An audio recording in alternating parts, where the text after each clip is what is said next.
We are back with Sulphur Winter, Smuggle Winter, the role-playing game.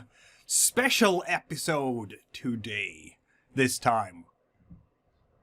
Whenever you're watching it.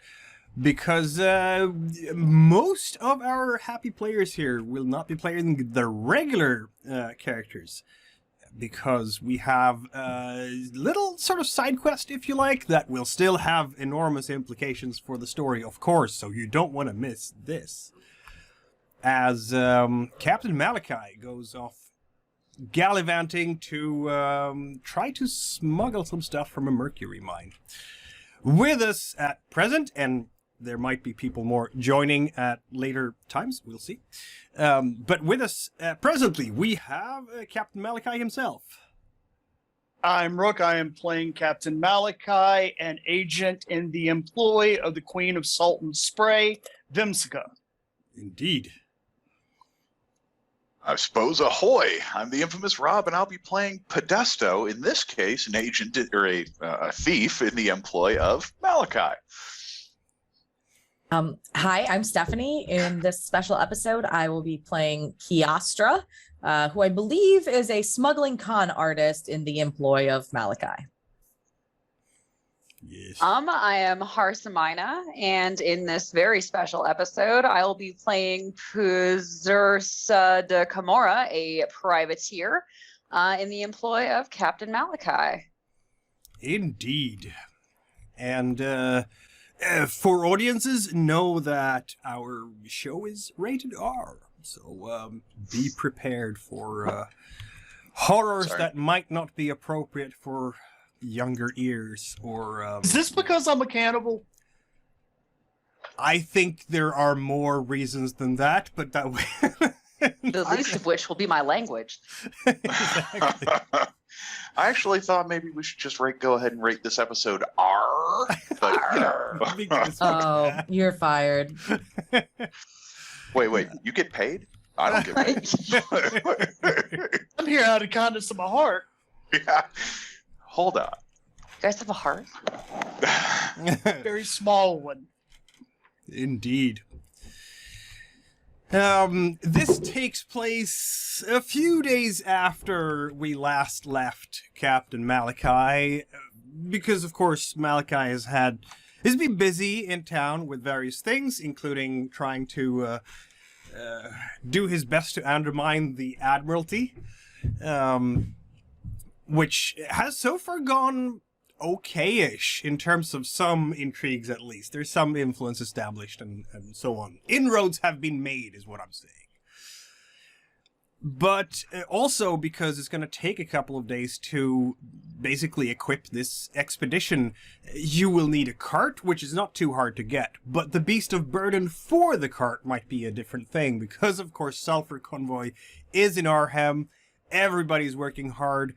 Everybody is, like, the Trachorians are buying up a lot, or renting a lot of beasts of burden for their purposes, and it's just taking you a little bit of while to get that organized.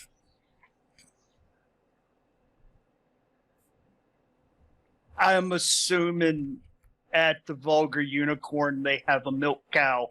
Could we rent that? I suppose you can, yeah.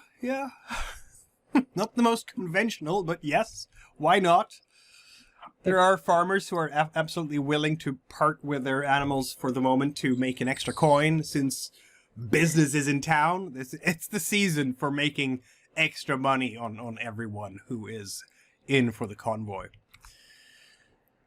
And I will also say that Guelmin the Mountain Man has sent a younger fellow from his people to show you where this place is, to allow you to scout it out ahead of time and make some plans maybe for how you're gonna manage to retrieve barrels of mercury from somewhere in the belly of this mountain under the noses of the Trachorians without being eaten by a dragon.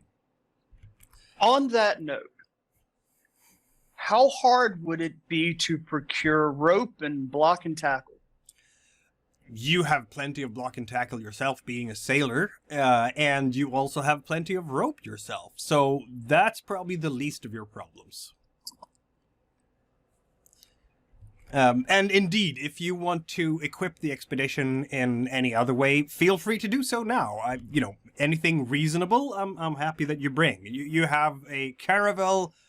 It's gonna carry a lot of stuff. I recommend we take the anti-dragon sword. That's just pointing that out. I was thinking we take the scorpion off the front of the ship. Well, that's one of the inherent problems. It is patently illegal for us to kill a dragon in Trachoria. I'm not so sure it's illegal to kill the dragon. It's more illegal to disturb the dragon. Oh, we're facing prison time anyway. Okay. We'll bring the anti-dragon sword. That's why we have our stealthy gentleman. I forget what's your character's name, Robert? It's Podesto.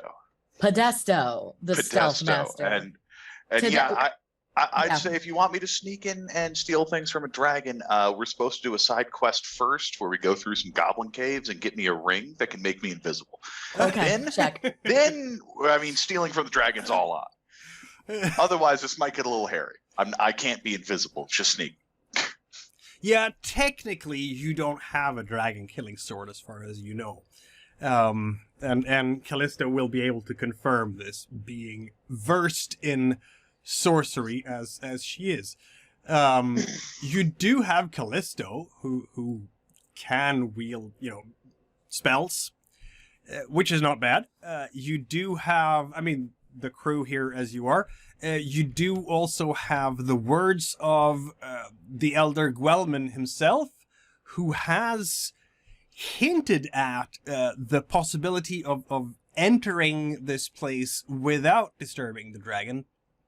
Apparently, if you go to the office, which is here marked with a 1 on the map, you should be able to find yourself into a secret passage that leads into the bowels of the mine but hopefully bypassing the dragon. Nothing is sure, of course, because none of the mountain folk have been in here to check since the dragon arrived.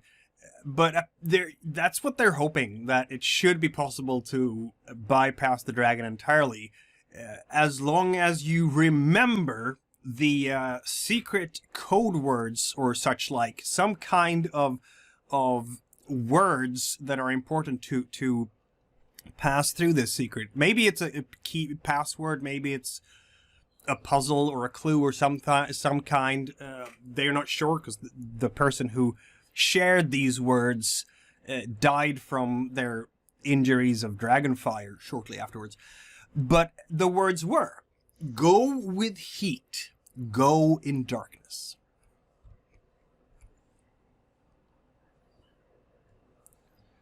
Well, at least they were, at least they died and were already cooked and ready to go. Indeed.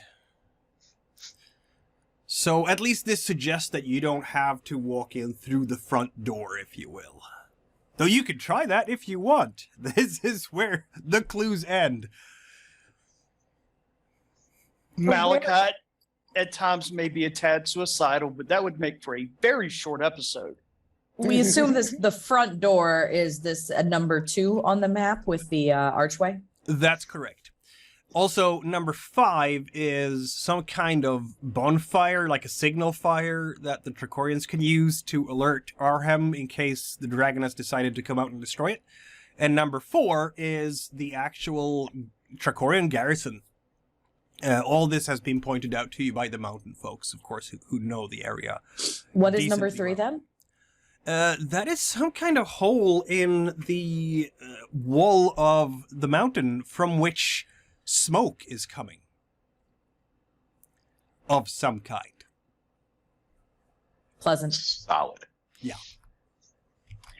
Nothing could possibly go wrong.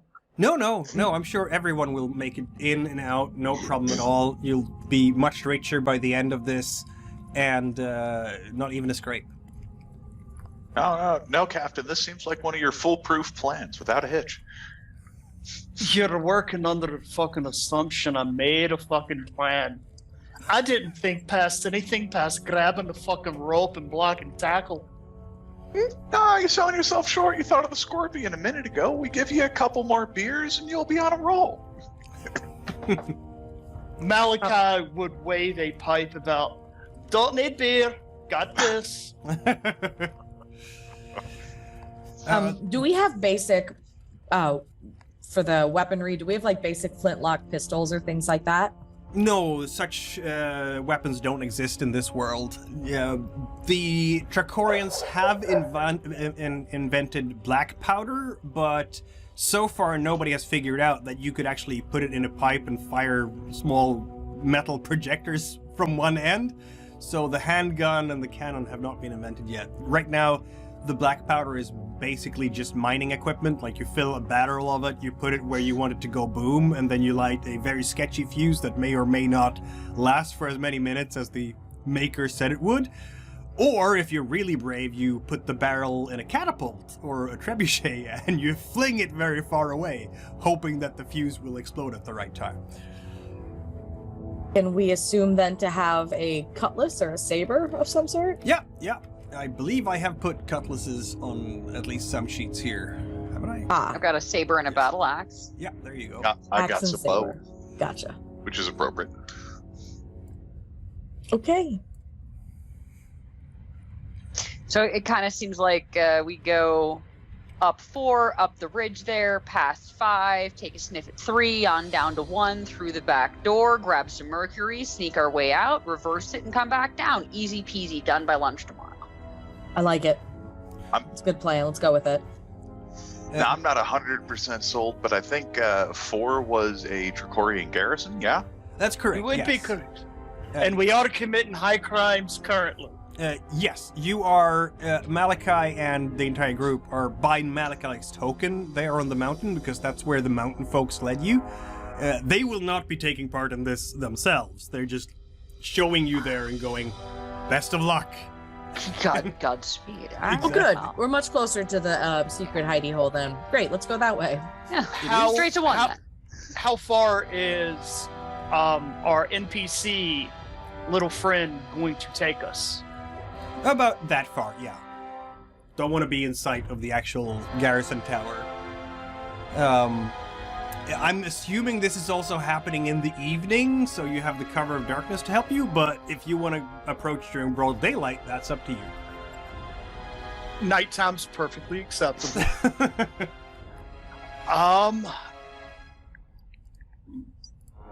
Malachi would tell our little leader kid friend to fuck off back home and begin quietly as you can with a cart being drawn by a cow full of blocking tackles, making their way to the office building. Very good. Flawless victory. Yes, since this is not necessarily well paved, the main road goes below the mountain there, as you can see. It's a bit sketchy to bring a cart up there, but on foot you can definitely make it. Let's see now. The sunset is at about 8 in the evening because you're far north, and this is April. So this would be then 9-ish, I would argue. But yeah, you can make it towards the office building there. It's basically half a cylinder that's been is jutting out like a swallow's nest, if you will. It's been carved into the cliff or out of the cliff. There's really large, maybe granite stone blocks that have been used for this work. The height of this cylinder is about 20 meters, so that's, 60 feet? Mm-hmm. And about a 30-foot radius.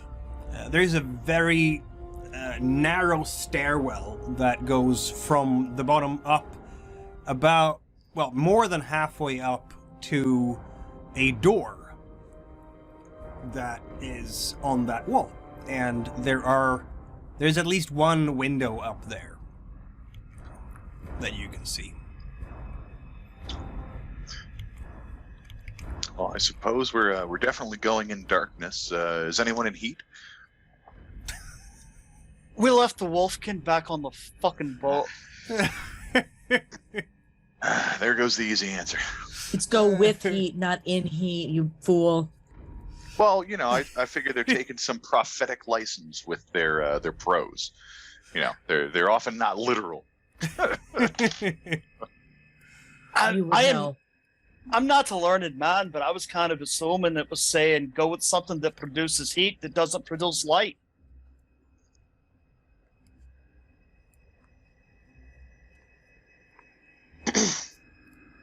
That was my take, in which case I would suggest a hot potato. Potatoes. Is it possible that maybe the dragon only sees things by heat signatures, and if something is warm, it won't detect it? I don't know. The dragon saw heat signatures. Wouldn't it see the signature of the hot? Maybe it sees cold signatures. I don't know. Just let's go into the. I've never robbed a dragon before. Why did we hire you then? Congratulations. Everyone needs a first time for everything. I'm going to get my merit badge here.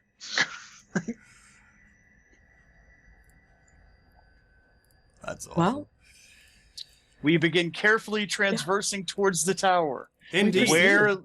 warily watching the windows for signs of light.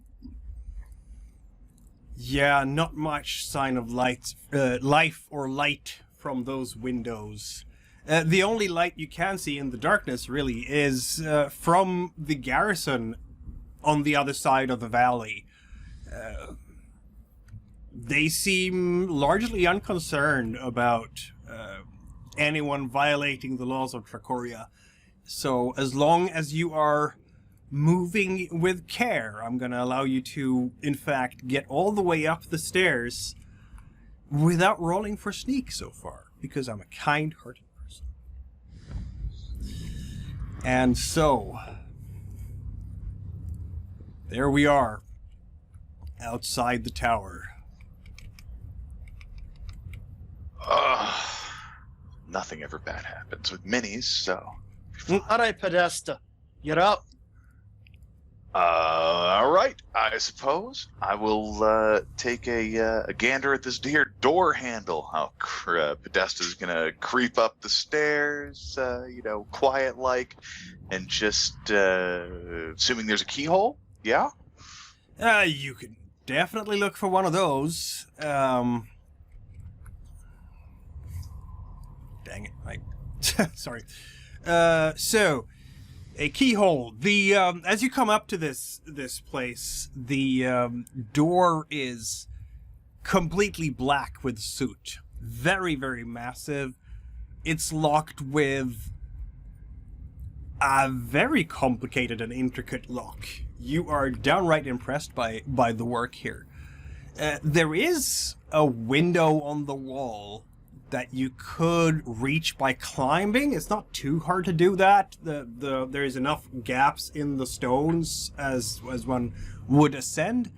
But there are bars there as well that are pretty sturdy. You can see also from where you're standing that it seems to be some sooty remains on the inside of the windows as well. Like there was fire on the inside of the place. Check. Yep. What's the door made of, out of curiosity? Wood with heavy iron settings, too. Gotcha. Well, then, I suppose since I look back and realize no way I'm getting everyone up that wall, we'll go with the door. Then I suppose I ask Mikhail, how do I pick a lock? You pick a lock by rolling your fire plus potential fate dice for thievery. I will, of course, add dice for your tools, because I'm assuming that you have some lockpicks with you. I would hope I brought those. Otherwise, I'm probably not going to be in good favor around here. Indeed. So you have your fire 3, one for the lockpicks, and how many fate dice do you want to throw into this? Got 3 fate die. Yeah. So I'm assuming it's not really 33. That's correct. Yeah, let's go ahead and throw a fate die at this. Okay, so that would be 5 dice altogether then. Mm-hmm. Since this is a complicated lock, I will require... I was gonna say 3 successes, and you have 3 successes. Wow. You don't even have to spend an experience for this one. Podesto... Yeah, describe Podesto's mastery, please. Gosh, well, Because it's a he's sight going to to get really behold. close to the door. He's going to halfway, as long as I'm at a door with covered in soot, I'm going to grab some soot, just soot myself up. And then Podesto's just going to put an ear to the door, stick a pick in, and rattle it around until we have success. Being a complicated lock, it'll probably take a pick and a lever to get everything straight, because it's not your typical medieval door. Then it'll pop open. He'll grin at the rest of the party and say, "Pazursa, after you." Yeah, no, he is definitely an artist at this. There's no doubt about that. In fact, Podesto, you will be downright impressed by the craftsmanship of this lock. It's one of the most intricate and impressive locks you've ever seen in your career. Which means that I'm gonna give you 3 fate dice for unlocking it. Because Alrighty. I gave you that destiny. That no door can hold Podesto from a treasure. So, congratulations. Desta, we're gonna give you an extra week's pay for that. You have filled out the paperwork, so we know about next of kin in case this goes pear-shaped. Oh yeah. I made sure to leave everything to the orphans. I'm sure it'll get there. In the meantime, Captain, if you stole this lock, it's actually worth a good deal of money. This is actually not incorrect. You would actually see Malakai go to one knee and start trying to figure out angles he could get a boarding axe in there. I was gonna say, like, is the door compromised enough that Pazursa could just kind of take the lock? Not really, no. The mountain folks did a really... They seem to be expert craftsmen through and through. They did a bang-up job with setting up this. And, I mean, I think Callisto at this point will be able to share with the rest of you, because she's, of course, watching all this, and say that she believes that the dragon must have breathed fire through the windows, or rather than so much on the door. Because that door is hard to break down, apparently even for Dragonfire. Or maybe it never took a direct hit from Dragonfire. That's possible too. We should start making ships from this shit. Exactly. Covered in iron? You could call them ironclad? That'd be a good name for that. As soon as we get back to the ship, you need to get one of them clear tablets. You need to trademark that shit. Just stamp it in there with my clay tablet, my reed. And then if you drive it by putting a fire under the deck and... No, wait. All right, Pazursa's gonna head in first. I'm beefy, I'm bulky, and in I go. All of the above. Yes, indeed. The office... Malakai. As you come in there, of course it's dark in here, because, you know, it's evening time and you don't even have the stars to guide you anymore. So, who has, like, a torch or a lantern? Someone has a lantern, I'm sure. Since I'm not much of a combatant, I mean, I will participate, but I'll happily carry the light for us. Sounds good. I will adjust that for future maps, not necessarily for this one, because you still have some light from the windows, even if it's mostly shadows in there. What you see when you come in there, Pazursa, is about, what? It's about maybe 6 or 7 feet ceiling, In the left corner, there is a fireplace. Right opposite to that, there is a wooden door. So in the back of the room. And the floor is just completely covered by remains of wooden furniture and a lot of ashes. And some skeletons poking out from underneath. Just looks like a lot of dead bodies in here. Kiastra, come with me with that lantern and help me sift through for some, like, you know, melted gold and stuff. Indeed. Callisto will also be entering, of course. Though I think Callisto will leave the plundering to the rest of you. You're looking through the remains on the floor, and there are 3 charged skeletons lying here. One of them actually has a silver ring, and there is a battle axe. The shaft is gone, but the axe head is still there, and then some coins. Enough to make up a lump sum of at least level 1, so that's something. There's golden Trachorians and silver Trachorian on the floor. I start picking it up and putting it in the bag for our fearless leader and his chip. Of course. I will... It's booty. Yes, it is. In the treasure chest. This is a side project. For the Yes. rest of the evening, you will all be considered independent contractors, and everything we find will be evenly split amongst the party. Indeed. I like you even more, El Capitan. So for the benefit of the audience, in this game you don't count gold coins or silver coins. You have a level of wealth on the character sheet, which most characters start out at level 2, which is poor, really. And then when you want to make purchases, you roll that number of dice as you have in your wealth. That can be temporarily added to. If you find a treasure somewhere, you will get a lump sum that is level 1 to 5, where 5 would be maybe a dragon's treasure, and 1 will be, you know, smaller stuff like this. And then when you want to make bigger purchases later on than you could actually afford yourself, you can add a die from whatever lump sum that you've found. These are not necessarily cumulative, so if you later on find lump sum level 3, then you replace your lump sum level 1 with a lump sum level 3. So they don't become a lump sum level 4. So that's how that works. Anyway, there you are in this room with a door. Talk to me about this fireplace. The fireplace is, in fact, a fireplace. Not much to say about it. There is a lot of ashes in there. There is,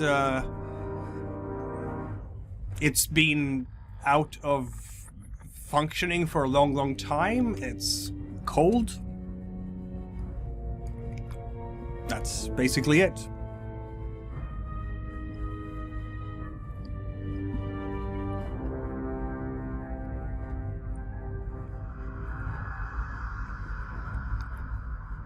Do we light a fire in there? You could if you had something to light a fire with.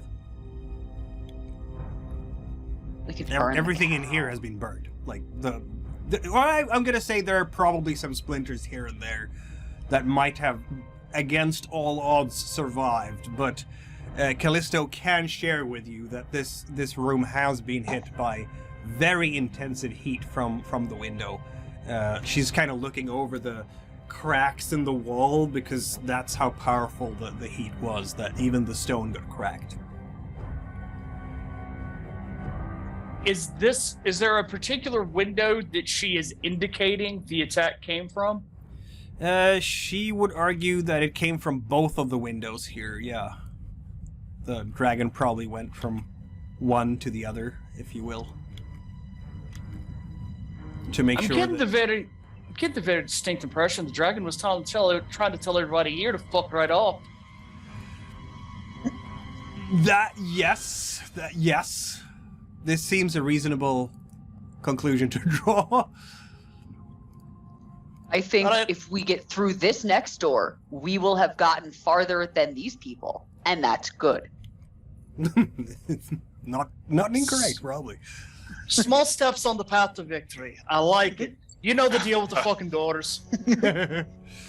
What's this door made of? That's a simple wooden door, and it's not locked. Excellent. And Podesto makes a show of effing with the door, sticking a lockpick into it, really listening closely, pops the door open. Goes, by the way, Pazurza, if you wanted to burn something in that fireplace, here's a wooden door. Indeed. All right, Pazurza is going to kind of take the lead through the corridor because, again, big, beefy, tanky. If I could, get followed up with some light so I know what to wail on, that would be. Yeah, and there is a stairwell going down.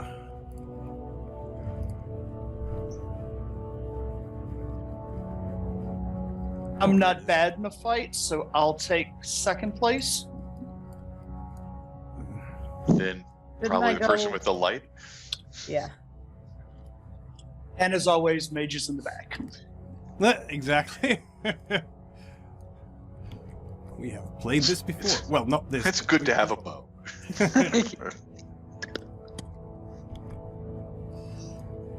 right, up the stairs go we. Down the stairs. Actually. Oh, down the stairs. Yes. Wow. I will. Maybe we'll run into a rocky crevasse. There we go. I managed to teleport you to the next level.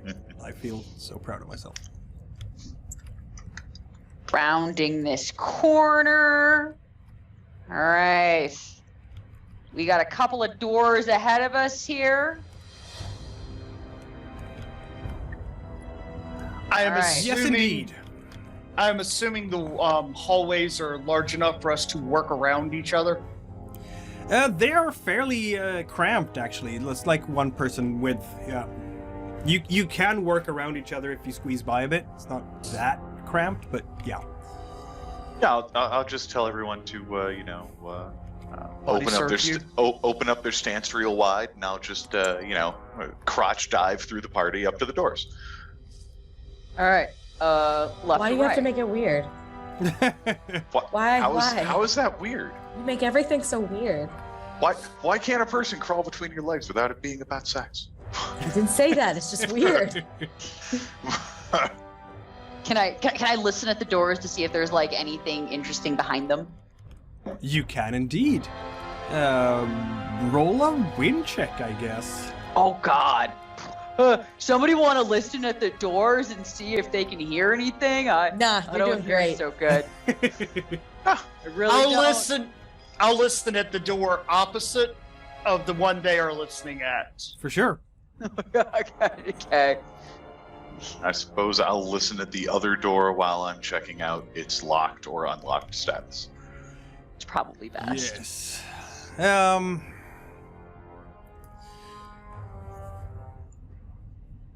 Let's see. There was. These doors are in fact unlocked.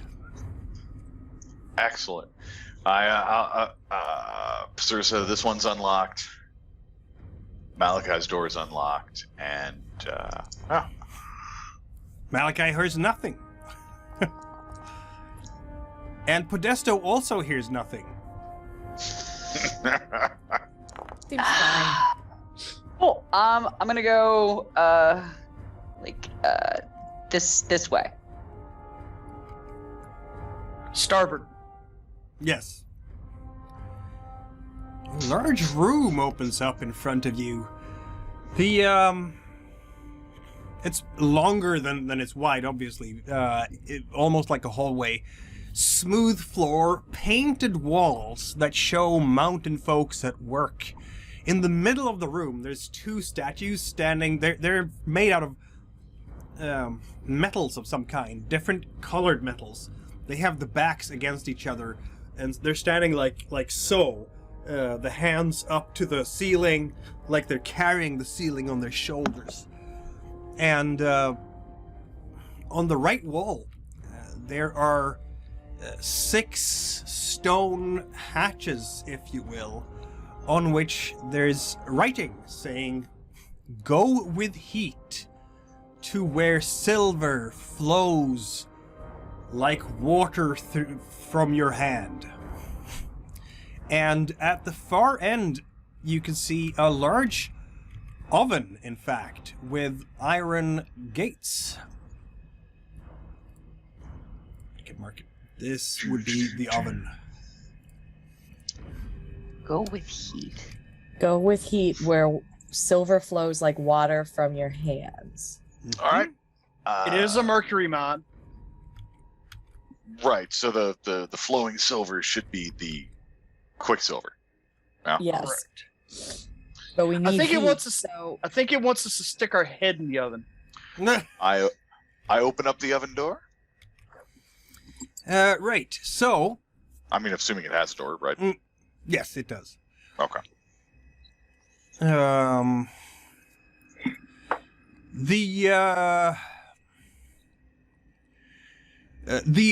is a pile of firewood next to the oven, and someone has been heating up the oven a long time ago. Obviously now it's quiet and empty. And there's also underneath the statues, you will in fact see remains of soot and firewood. It's like they're standing in a fireplace, these two statues. I've cooked a lot of men in my life. Don't think I've ever cooked a fucking statue. Can't imagine it would taste good. No, there was that island. Do you remember the island with the people and we burned their little idol? It was that little, like this big, but it was a statue and very important to them. You're fucking right. I'm gonna One roll statue Callisto's burned, Captain. Wind. Sacrilege. She says.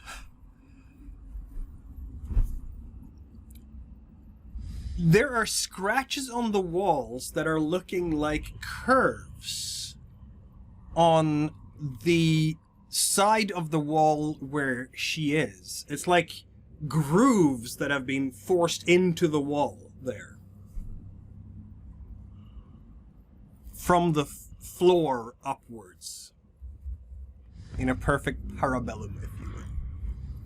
As opposed to Lord. swinging it, swinging out, it swings up.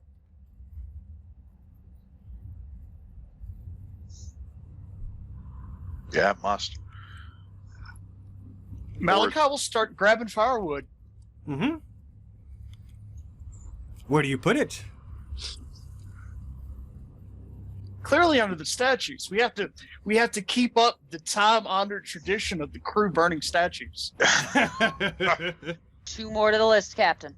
I Very guess. well. And of course, No, it's- you will have some means of making fire, so soon enough, a fire is burning once more under the feet of these statues.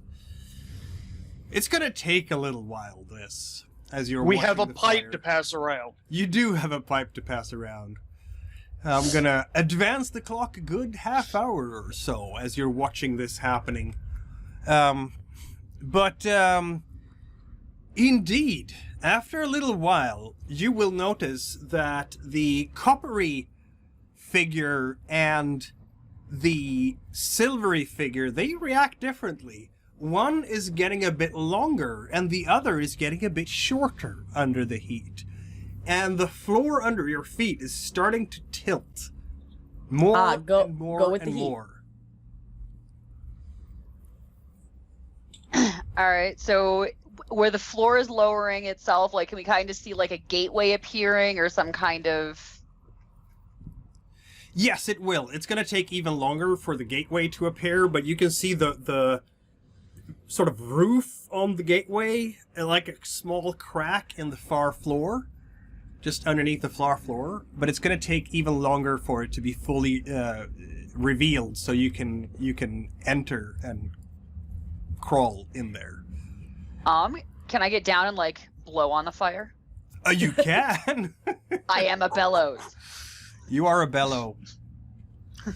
Even so, you're gonna use a couple of hours here to smoke the pipe that is being passed around, and it's gonna be quite warm in here meanwhile.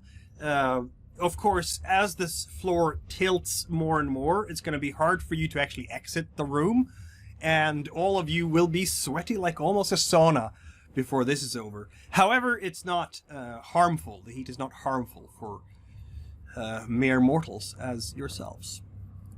And that does, in fact, reveal a secret passage, a corridor that goes into the dark. I think Chiastri's lantern will become very useful here. That's what I guess. Just so I can go ahead and start planning on if we have a military strike force waiting for us when we come out. Yep. Where's the smoke from the fire going? Is it venting out of the room? Yes, the oven in the wall there acts as an excellent vent. As long as you keep the door to the oven open, it will. They thought about that clearly. Well, I suppose we'll just have to lean on the fact that it's a goodly distance away from the garrison, and it's nighttime. These are both true things to say. And fingers crossed. Yet optimism's fucking uplifting. Well, I just don't want to die either, when the dragon eats me, or when we leave with arms full of quicksilver and then get shot up by Trachorian guards. Well, how would you like to die then? I mean, you're really limiting your options. Surrounded by beautiful people whose time I've paid for. Stab him at the whorehouse. Gotcha. I enjoy your take on things here. How else do you want to go? In my sleep when I'm old, ideally. So you guys think I should take Chiastra's lantern and lead, or just like, Chiastra, you're leading now with your lantern? No, you should. I will follow right behind you. I will move back to third place. With Podesto at fourth place. Happily bringing up the rear. Yes. And Callisto is always bringing up the rear. True. Very well. It's a long corridor to walk through. It's going to take you a while to get through. First, you just kind of walk straight ahead, but it immediately curves and curves back on itself. So pretty soon, you're fairly sure that you're headed back in the easterly direction. You started out heading west, and now you're heading east. Though as sailors, I'm not sure how disoriented you might be under the ground. It's... How far could it be to walk in the dark? I mean, that you should be familiar with, because you're below decks a lot. Let's say about 300 feet or so, about 100 meters. Just about to walk the whole distance. Which ends in another door. And I'm going to show you that door in a moment. Of course, because the way I designed this map, mostly the front person will see the door and the rest will see it later on. There we go. So there should be a door just right ahead of you there. Yep. All right. Excellent. We are opening the door. I got you do not have a token present on this map. Yeah, I know, because I haven't moved you onto the map. Oh, brilliant. Let me ask you this. Am I able to open the door? Like, is it locked? Let's see now. You will get to...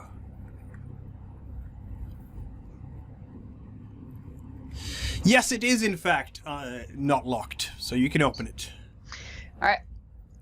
And there is a blue light beyond it. Sorry, there you go. Yeah. Which is remarkably strange. And I'm gonna do like this for the moment. You're passing into this room that has, on the door, you can see it says, "Walk in the dark of the earth." And then you've opened it up and you can see this beautiful blue-violet light coming from crystals in the walls. It's wide enough for you to walk one at a time, slightly more perhaps. And you can see that on one side, there is in fact like a railing that you could hold onto if you needed to. But yeah, this is what you see. Ooh, I don't think we need the lantern anymore. That would probably be true. In the dark of the Let's earth. see. Walk in the dark of the earth. So if the crystals on the walls, they're glowing with like a bioluminescence. Is that what I'm understanding? Yep. That would be it's still dark technically, and they're from the earth. Walk in the. Well, I'm With sure that actual line, it's a logical conclusion. You can at least try it. And in you go. And Pazurza, you're about halfway through, and Kiastri as well, when you feel your eyes have just really painful. At this point, I want you to take either 1 point of damage or exhaustion. Oh, close your eyes, guys. I shout that out. I was just going to say it seemed pretty weird for them to carve into the door a warning that was, hey, just walk forward normally. Well, is there another way to go? Nope. Yeah, you'll have to close your eyes and walk through. There's a railing, though. Yeah. There is a railing. I'm sorry. How do I take damage in this game again? I can put a check mark on your damage track there. So next to your stone, you see that there is damage in the bubbles there, and because our PDF is malfunctioning, it doesn't show up as it should. Gotcha. But that's where, and if you take more damage than you have in the blood, you are broken by misery. So Kiastra, for instance, if you take 3 points of damage, you will be broken. Great. Good to know. And when you have damage, your opponent can use that against you if you end up in, say, a fight, for instance. So Excellent. you are both basically closing your eyes at this point, I'm guessing, because ow. While Malakai and the others will close their eyes immediately, and thus not suffer from the effects of this. It's much nicer to be in the back. Yeah, Guinea congrats. pigs, you know? All right. I reach the door on the other end, eyes closed, a little bit exhausted, fairly frustrated, and I kind of like grope around at the door. Is there anything like written there? Does like the handle jiggle? Is it unlocked? It is, in fact, where did it go? My notes. Oh no! Yes. It's a stone tablet or such, like stone wall plate with a pretty sturdy hook on it, and you can easily enough lift up that and just push the thing in. You will have to crawl through the actual opening, though. Watch your heads, y'all. So in you go.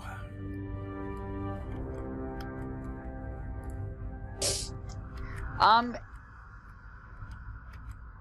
I able to notice any kind of like change in light as I pass like through the doorway?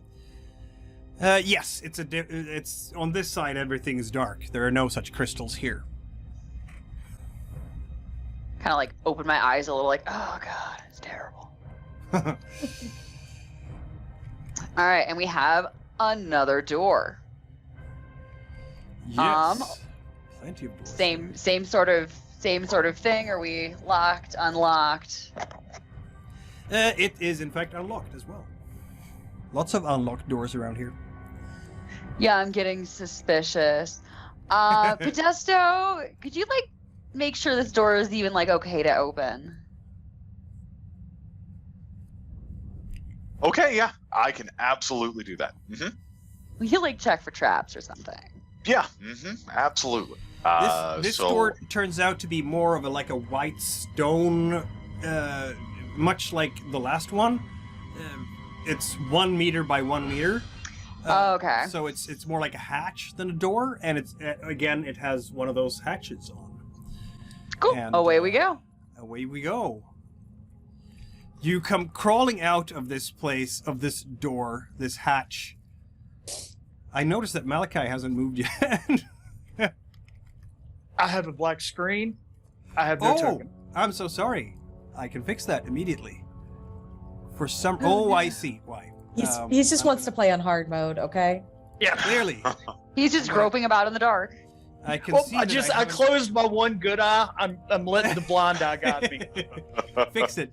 It appeared that I hadn't given your token vision for some reason, which wasn't a problem on previous maps, but... I'm only missing one eye, not both. Exactly. My apologies. Anyway. So, yes, you're able to get through there. And your leading person, Puzurza, you will see that you are now in a smoothly hewn cliff chamber with... There's lots of brackets for torches on the walls, huge paintings that show mountain folks who are covered and buried by rocks falling and cave-ins as they're drilling through the mines. There are 5 3-foot by 3-foot white stone plates put into the walls, and you can see writing as well. Daring mountain folks covered by the cave-in, Druval, Grumty, Scrim, and Yarlagub with the brother Mogan. May they rest in peace. But someone has scrawled across the May they rest in peace, and instead scrawled in a very, very coarse hand, eaten by mustard. Eaten by mustard. Yep, may they be eaten with mustard. May they be with eaten mustard. Yeah, with with mustard. Sorry. Everybody knows to use the vinegar sauce. Not an experienced cannibal. Anyone else getting a very distinct impression where being led around by the gnolls, and the deeper and deeper we go into their history, the mountain folk keep becoming more and more dwarf-like. Yeah. And definitely, again, I'm still amazed by the lock out front. Like, that's not anywhere near standard lock technology for the mountain folk. Yeah, And well, course- they're all full of surprises, aren't they? Oh, hi. She has Oh, hi. arrived. Yes. What's up, Sam? Hey, how are you, Sin? Welcome. Yes, I- apologies. A near TPK and DM left scrambling to figure out what to do. Oh, well, I hope I can deliver. No, wait. Yeah. It wasn't the answer just to kill everyone? Not since she wants the campaign to continue. I see. Okay. DMs never kill off their favorite playthings. It's the reason I lived through Curse of Strahd. So yes, you have Callisto there, Sin. Yes, Um, I do. To summarize briefly, you have found a hidden passage through the mountain folk office, tower office, and have made it into the other end of the hidden passage. That's really all so far. Apparently, this is a gravesite for mountain folk, though someone seems to have done some profanities to it with crossing out that "May they rest in peace" with "May they be eaten with mustard." Dragons fans of condiments, to our knowledge? Who can I tell have these things? seen certain scandalous pictures about dragons saying something about folk in armor being crunchy and good with something called ketchup. Ah! Must be like Yeah. mustard, then. You'd know what ketchup is if you'd actually eat my cooking every once in a while now, wouldn't you? The problem is you keep cooking shit. Kiastri, you are emerging into some kind of much larger space. What you can see there is really the ceiling goes from being about 6 foot to 15 foot, and right in front of your feet there is a shaft going down. You're 2 foot, 1 foot away from it, from the edge, and it's just going down into the darkness. That shaft also goes upwards. Guys, be careful. Don't run in here. I'll wait here. Well, Callisto, I'll wait out. I'll wait out here then, since I'm not running in there. since you have the sharpest ears of anyone here, why don't you roll your wind? Hey, let me actually see what.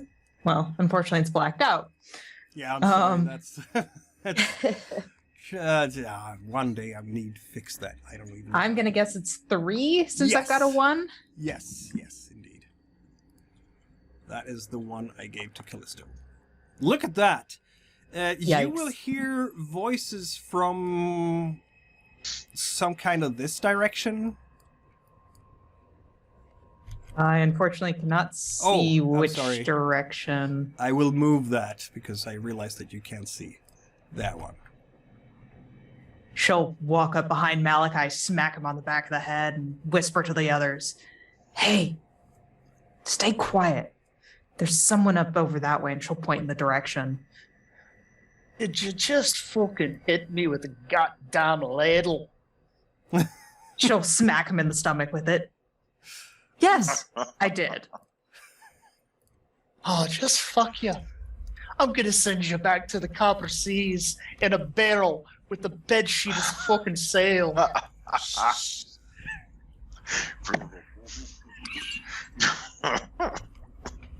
She'll give Malakai another whack on the back of the head as he walks off. You will hear a sudden shriek from the same direction. So somewhere out in the dark. And then very quickly running feet. Piastri, someone's running. You said not to do that. Yeah, that's true. I did say that. Interesting that, Prezurza, as you are moving ahead there, you will see... You just moved past it. I can move you slightly back there. You should be able to see that. Why can't you see that? That's weird.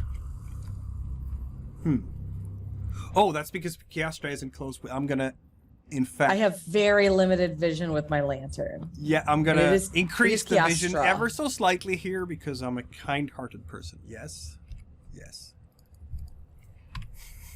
There we We go. are not That's worthy. more.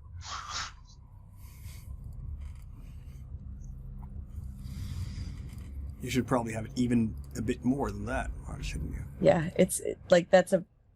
I don't know what the radius is for a torch. It's a half the diameter. Thank you.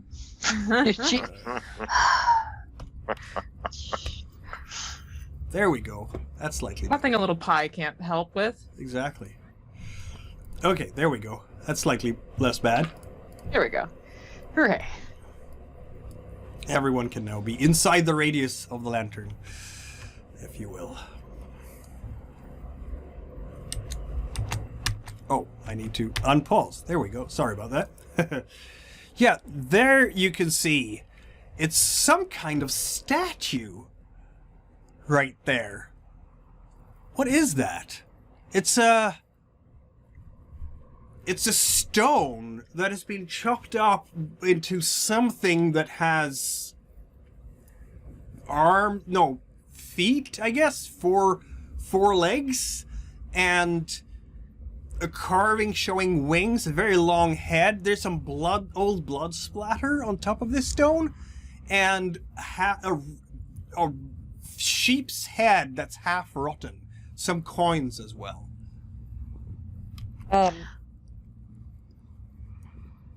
Gross. Yeah, it smells less. I would like to pick up the coins. You can. There's some somebody silver ran Trachorian. away from this. I'm gonna leave that alone, whatever that is. I don't think they were running away from it. I think they were running away from something else. I don't know. Right? Does this not look like some kind of sacrifice to a dragon? Okay, I'm just gonna ignore that. To a dragon? I doubt that. It's not nearly enough meat there. Not nearly enough coin either. Look at the fucking table. It's just like a fucking dragon. It's got the wings and everything. But why I'm would saying you put a that- sheep's head on it? They're morons aping at fucking being dragon cultists. Oh. The grimoires they got had fucking barcodes. What's a barcode? Well, do we want to go north? There's special drink order at the tavern. The number the That's a barkeeper new one gives you for when you. they don't drink anymore. You will hear shrieks from the south. Can we go? Can we go the other way? Can we go opposite the streaks? No. Nope. Does it sound so from the south? Does it sound like it's echoing from that little bit of a passage that we passed by there, or does it sound like in the direction? Several different directions now, because you are obviously in a bunch of cave-like mine situation. I just follow the tag. I You don't like hear this idea now. of heading toward I'm the gonna- screaming. I think Pause that. And I tell voice you my where objections you to get heading the toward the screaming from, which is from this direction. I understand your concern with heading towards the screaming. Your objection has been duly noted. Sadly, I'm feeling a bit peckish. Rah! And they come into the torchlight. Two of them, very muscular people, or ish, naked, completely naked, wearing, as I said, nothing, with they smell of excrement, dirt, all sorts of other unsavory smells. They're wider than you, slightly shorter. They have blue paint on their face, and Just like us. yes, and they will come with their fists and just go at you. I guess since I'm kind of right there, Yes, you What do I- are. is there one that kind of like sticks out to me as like maybe being in charge, like an elder, or are they kind of like looking like they're the same age? It's hard to tell in this lantern light, and as things go very fast. I'm Right. gonna give them the advantage of attacking the first round because, you know, they come out of the dark. They will have 4d6 together because there's two of them, and they have strength, a lot of strength. They're very bulky and very hairy, these people, with very strong jaws, if you will. And you will have, what do you have to defend with in this turn? You being Pazursa, you have 3 for your stone, or fire really, but you can go with stone. And you're going to have your weapon, because you have one, at least. So that's another die, 4 dice for that. You do your specialist with the saber as well, so that's 5 dice. And then you can add up to 2 fate dice for your swordplay. So my expertise is in 2 weapons, and I also have a battle axe. So do Yep. I get an additional die for the battle axe? When you are the attacker, you get that. So next turn, yes. Gotcha. All right, cool. So 5 to defend. Yep. Rah! They come at you, and they have 2 successes. Oh, do I get anything for my armor? No dice. No, you will get. It protects you from 1 point of damage.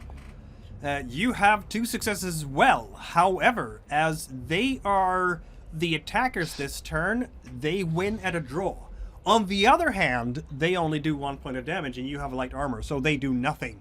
They come out of the dark, not stabbing, not hacking, not doing anything with any type of weapon. They don't even have primitive spears. They are just hammering at you with their fists and their feet, their kicks, and you take a good blow to your torso, but you have leather armor, so you do not take damage from that. Oh, I forgot, they have an extra die because you are already hurt from that. That's terrible. You actually do take a point of damage because they have that extra. You were already damaged. Now, here's the thing. This is an all or nothing system. So because it's 2 points of damage, it goes through and does 2 points of damage to you. But you can elect here to take a condition instead of taking damage if you want. And that works as such. You can decide that if you take a permanent condition, you get the condition instead of 2 points of damage. The permanent condition, however, cannot be healed by normal means. You would have to visit someone who is actually a spellcasting healer, such as a Korda druid who's not around, who could heal that. Or you could take a temporary condition which can be healed through regular means and by visiting a doctor. That will leave you with taking only 1 point of damage. And my points of damage, that's my stone. Yes, you have 3 stone. You can take 4 points of damage altogether. They get, they do get to use your damage, your misery against you, so they will get more powerful from you taking 2 points of damage. However, you could also use one of your experiences here to re-roll your failed dice, like your 1, 3, and 3, for instance. So if you want to do that, that can give you another shot at not being defeated by these guys. I will take the option that leaves me with 1 point of damage. So is that like a temporary condition? Mm-hmm. And what kind of temporary condition is that? How do they hit you? Let's just take another point of exhaustion. No. So a consequence like that is that maybe they hit you so hard in the leg that you cannot run until you have met a physician. A thing like that. Ah, gotcha. Or blinded in one eye. You only have a 1 die to roll for perception using your eyes. Or a concussion. Or something else. Yeah, like let's go with a concussion. Concussion. If you're trying to figure things out, like doing deductions with your mind, you only have a single die. In fact, I'm gonna automatically fail. You're not gonna spot any hidden today. So they clock you good, as everyone else is surprised by this ferocious attack.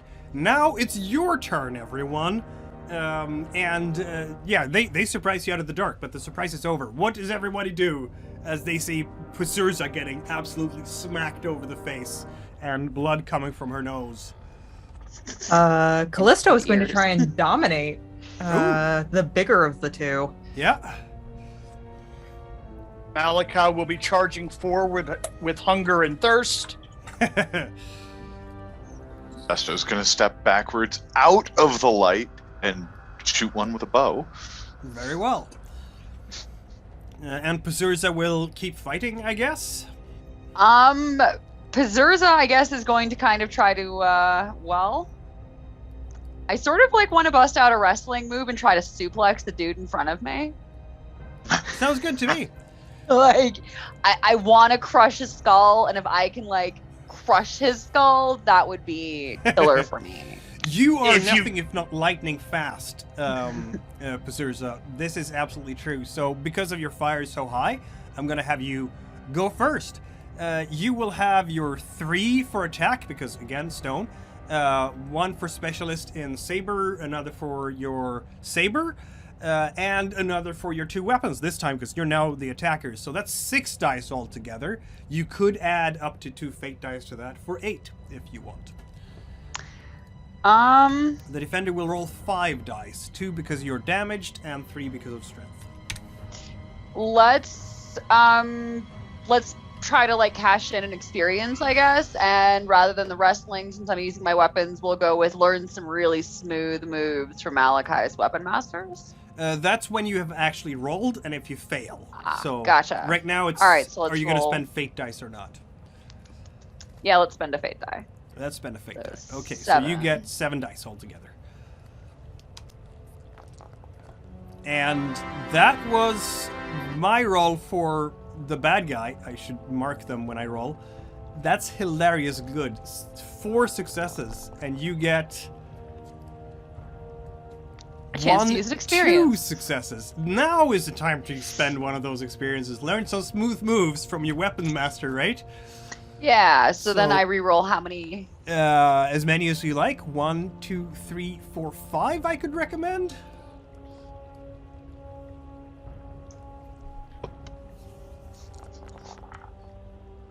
Okay, that's at least 1 more success, which means that you have 3, but they have 4. I'm so sorry, Bersersa. This is not your evening. On the other hand, these are one-shot characters, so what are they for, except for, you know, maiming and doing bad things to? I was hoping you'd be eaten by a dragon instead. That is 3 points of damage to you, which actually sends you to broken status unless you take a consequence. They took damage on their attack. No, they damaged her. Yeah, on her attack, they took damage. This is some ferocious person, absolutely nude, who is just absolutely not caring about their own safety, and somehow, by just pure frenzy, manages to overpower Bersersa and get a hit with a fist that feels like a rock, and then knee in some tender place, and a foot stamping down on her foot, and ow. All right, so let's go with something. We'll take a consequence and something like fractured arm, and I maybe lose my 2 weapon to Yep. dual wielding. Sounds good to me. That means that you don't take 3 points of damage, you take 2. And yeah, you're in trouble now. You are really hurt. On the other hand, your destiny is to fight until your body fails. So I'm going to give you 3 fate dice for being in serious trouble here. Because that is what Bersersa does. She's the tank. Meanwhile, Malakai has an opponent as well. What's happening between the two of you? I'd like to do the rolling before I get descriptive with attacks, but I'm course. definitely going to be going after him. Fire of 3. Yep. You have 2 Plus- weapons expertise, which gives you another level because you're using 2 weapons and you are in fact attacking. So that's 4. 5 for having weapons against someone who has nothing. So 5 dice, and you could add a fate die for a 6th. I will be adding a fate die for 6. And I will roll for your strange assailant, who has 3d6.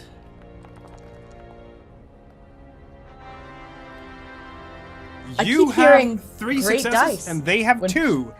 You win, and you do 3 points of damage. Describe what you do to this person who is almost dead, but not quite.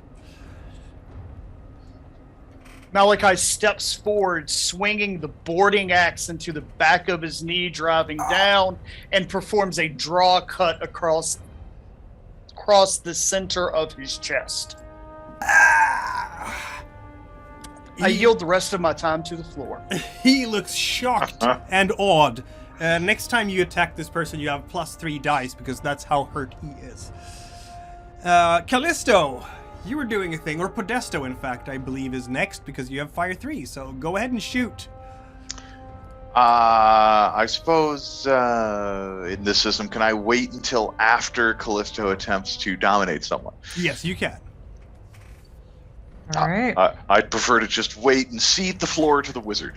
Indeed. How very much like the ranged thief. Let someone else do their job first. Yeah, I mean, if you can handle it, there's no need. I just realized something, you guys. I am failing at my pedagogical duties of teaching you the system because Kiastri, you have profanities, and I gave you distract, I believe, as an expertise.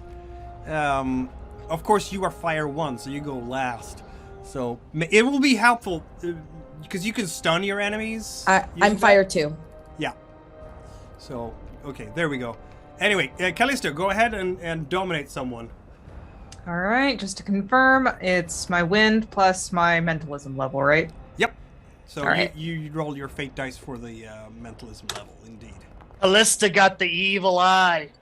Yep. And since you are performing anti-creationist magic at the moment, if you roll any ones on your fate dice, which are the last dice in the row, bad things happen. But you didn't, so that's fine. You also didn't roll a 6, so some kind of mishap happens. It could be that you get a point of exhaustion for wielding these eldritch powers. It could be something else. Yeah, we'll go with exhaustion. She definitely is still kind of shocked that they came out so quickly. Sounds good to me.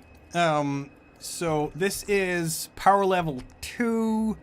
You are doing mentalism dominate.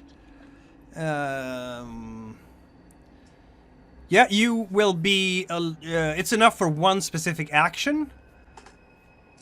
I'm gonna roll against you with their wind, which is only a single d6, and if you win over them, then you're fine. You win over them because I didn't roll a 6, and you rolled 2 successes, and they rolled only a single one. So why did I even roll that? Are you gonna force them to do something that would hurt them? No, I'm going to force them to do something that will hurt their buddy. Oh, okay. Then you will have to roll a new roll to maintain control immediately, because Okay. yeah, you can make them run away, but you can't make them do things that are. If you're trying to do things that are anathema to their nature, you'll have to try again. There we go. Yep, they will do the thing. Apparently. Unless I roll a 6. Which I don't. So you are describe how you're reaching out with these magical powers. She is looking at them, and kind of in the torchlight, floating above it, seems to be this kind of smoky outline of a raven that kind of hovers for a moment before quickly darting into and just seems to disappear into the body of one of them. And then shortly afterwards, he just turns towards the other one and clearly is looking at him with violent intent. So I'm guessing you're taking the unwounded one, because that Pursursa has been fighting. Yes. Podesto, you wanted to wait until Callisto has done her thing. She has done her thing. Yeah. Don't attack the puppet. Yeah. I suppose. Really, I suppose Podesto will, recognizing that the Raven or the Smoky Raven is definitely a Callisto calling card. Yep. Will shoot the non-Ravened one. Just a twang of a bow out of the darkness. Because there's no reason to stand in the light. You only need your target to be lit. Yes. You have, of course, 3 for fire, 1 for the bow, and you can add up to 2 dice, 1 die for your marksmanship. Also, your specialist longbow, so that's 3 fire, 1 bow, 1 specialist, 5 dice. You can add a 6th if you want to. I'll take the 5. I'll go without the 6th. I think that it will be just fine. You also gain another 3 dice because he's so hurt. Well, let me add 8 those. dice. I wasn't interested in 6, but 8 is a significant number. Snipe. Oh my god. Yeah. Okay, cool. Got the non-puffet. Yeah, he's done. It's like, describe how it looks like. Oh, it's simple. He's already, he's bloodied and bleeding from the chest, thanks to Malakai's saber. Podesto just sinks an arrow straight into his knee, ending his adventuring career, and then shouts out, "Captain, hors d'oeuvres!" But it is not Have you over smelt with this. Yeah, Have go you ahead. smelled these fuckers? Everyone smells like that after they die, right? It's not over Not with like this, shit. because more shrieks are coming from the dark. 2 more are coming. But of course, I'm not- at this stage, Callisto has controlled one of them, so that one will attack their friend, right? Yep. So, not do sure you want to what roll kind for of- them? 3d6? Seeing as they are doing the attacking now. Not sure what kind of fetish party we wandered into. They seem real mad about it, though. Normally, people are welcoming. Since the newcomer is the attacker now, they win and give your meat puppet 1 point of damage, which is probably not a bad thing anyway, because your control is going to go after this turn. And the other one will just leap over the fallen and charge against Malakai. And that's going to be 3d6 versus Malakai's lots of dice, which is... you have... Are you wearing any armor? No. 3... you have a weapons of 4 dice. If you want to use a fate die for your swordplay, you will have 5. I will be using a fate die for my. I'm screwed in the Game of Shadows. But this is more fun. I suppose actually, Mikhail, can I assume that we the crew of Malakai's ship, as it were, all have at least one relationship with one another?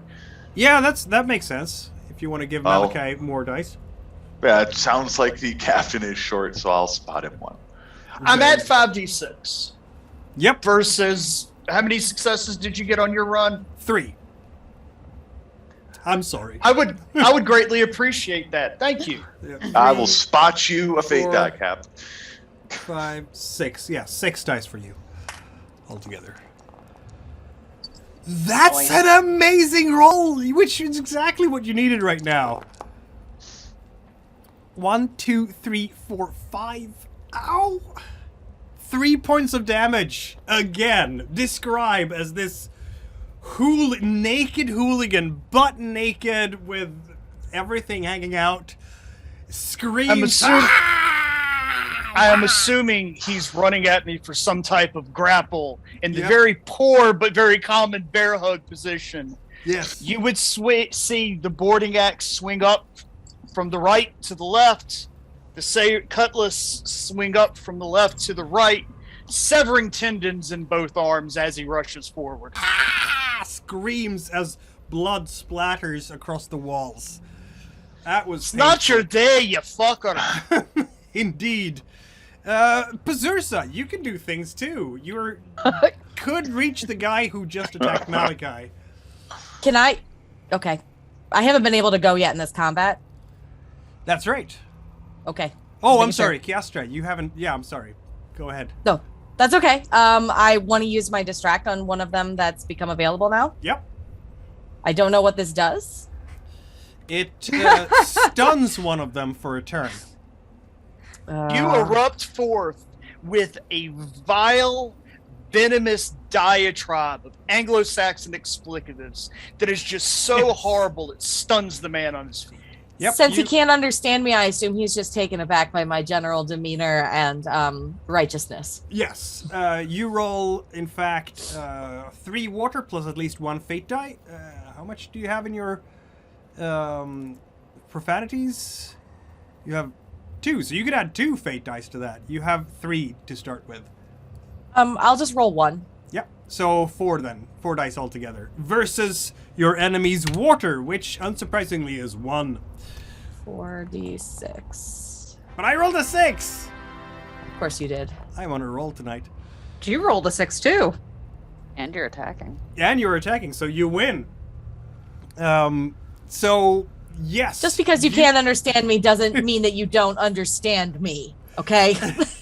The enemy is stunned and counts as defenseless for the rest of this turn. Which means that Malakai gets a free shot at him. Pursurza gets a free shot. If you want it. Yeah. Oh, yeah. Yeah, I would love to take a free shot at that. You don't even need So- to use your fate dice this time, I guess. You're right. Cash in 2 of those and You eat them. cannot all right. use your 2 weapons anymore, of course, but a saber, which you're an expert on, so that's 4 dice, 5 in total if you don't use fate dice. Cut them all 3 ways. I was gonna say I will tack on a fate die to this, Yeah, 6 then. and we're gonna roll 6 and see what happens. Indeed. You kill someone is what happens. So basically, I just take my saber and I just start slashing. My Yep. one arm is useless. Like my battle axe is basically just on the ground. It's hanging limply, and I'm just like trying. Very much like that scene in Robin Hood Men Against Tights when Blinken is just kind of hacking at the log in the middle of the castle. Like that's just what I'm doing to this guy, just to shreds. Excellent. Making barbecue. Podesta or Callista, do you want to do anything here as well? There's 2 more left. 2 are lying down, 2 are left.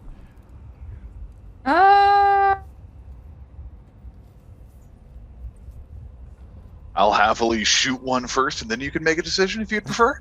Sure, go for it. Feel free. Excellent. Yeah. So I suppose again, I'll the one that's right on top of Pazurza. Yep. I will just rip off a shot at that one. Nothing fancy. So 4 was the base. Yep. I'm gonna say that this person does not get to roll for dodging this time because of Callisto's control. Oh my Oh, god! I should Jiminy. definitely let the guy dodge. That was horrifying. That's 3 points of damage. Ow! Almost dead. Straight to the kneecap again. Straight. That hurt like a... Yeah. So if you attack that person next turn, of course, which you will, Pazurza, you will have +3 dice on your attack. On the other hand, that person will have +2 dice against you because you'll both hurt. The last one is sort of scrambling up on top of the bodies of their comrade. But this time, Malakai, you're the attacker. So you get an extra dice for your 2 hands, two swords, 2 weapons, and so does Pazurza. So what do we get? You get lots. Yep. And this guy is actually not hurt yet, so 3d6. Yet. So 3d6. But since you're the attacker, I need to roll a lot of 6s for this to go anywhere. I don't. That's 2 points of damage. What happens? As he is charging in, surmounting this bodies of his fallen comrade, he leaps up. Malakai tracks him in midair and just punches him with the basket hilt of his cutlass. Yep. Ugh. Blood gushes out from the nose, a very wide nose. You will notice now just how powerful their jaws are. It looks almost like he wants to bite you. But obviously didn't this time. Pazurza! We are rolling some dice for you, which is 3, 4, 5, 6 before you add fate dice. Let's see here. How many fate die do I have? 8 actually, because he's damaged already.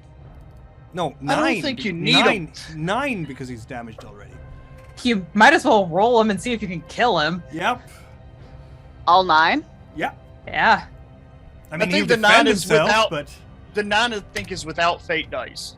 yep, it's without fate dice because he's so wounded, and because you're on the attack, you get extra for your 2 weapons, and so on and so forth. You have a One- weapon, they don't. So yes, it stacks.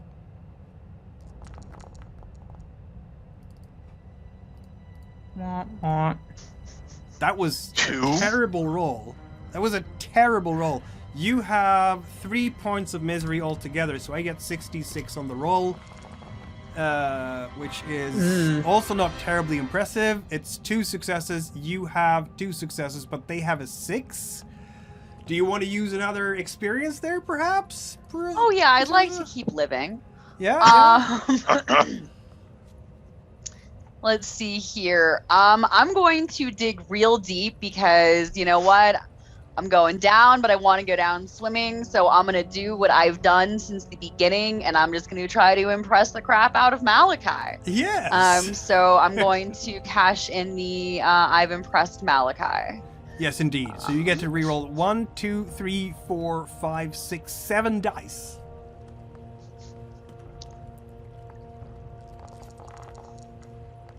That's 2 successes more, which is just what you needed to win this exchange. This must be looking a bit desperate as this person who is painted and stinky comes up and tries to grab you and bite you. And the jaws for a moment lock into your arm maybe, but you manage to... Kind of just like wrestle and, throw them around and kind of bodily just get them to a point and then hopefully just stab the crap out of them. And you do indeed, because you do that 1 point of damage that is needed to kill him. And he is down because he only had that 1 hit left. That was maybe closer than it should have been. Sorry for rolling very well. Yep, 4 of them lying in piles in front of your feet. Does anybody have a background or specialization in apothecary or healing arts? I could steal supplies for the healing arts, but that's as far as it goes. Callista will bend down, scoop up any mud that's on the ground, and start smearing it on Malakai's arms. Malakai's fine. Malakai took no damage. I mean, I can talk, therapy you. It's okay that your guts are hanging out. We can work past this. Just remain confident in yourself and you shall overcome. It's my Zursa advice. will have to walk with her arm in a sling. Yeah. So Pazurus is just gonna try to stomp the bodies, I guess, and squish a skull or something. She's concussed, confused, and exhausted.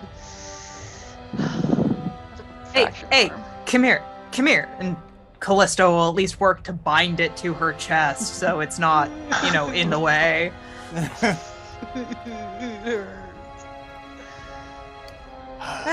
I can rub some dirt in it. Will that help it feel better?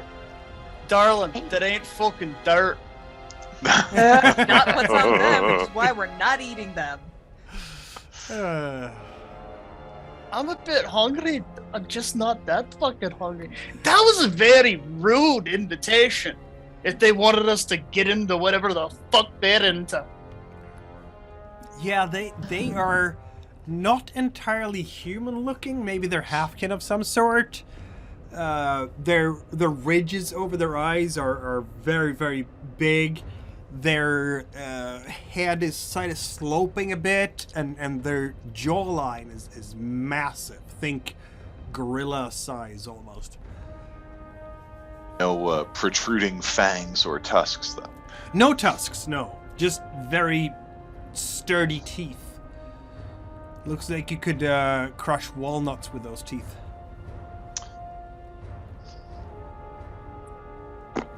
I know we live in a wonderful world full of many strange and interesting creatures. Anybody got any keen on what the fuck these are? Not friends. Not dragons. Clearly Yes. neither friends nor dragons. Mountain people? No, I had a meeting with a mountain person. He looked nothing like this. Didn't try to bite me fucking once.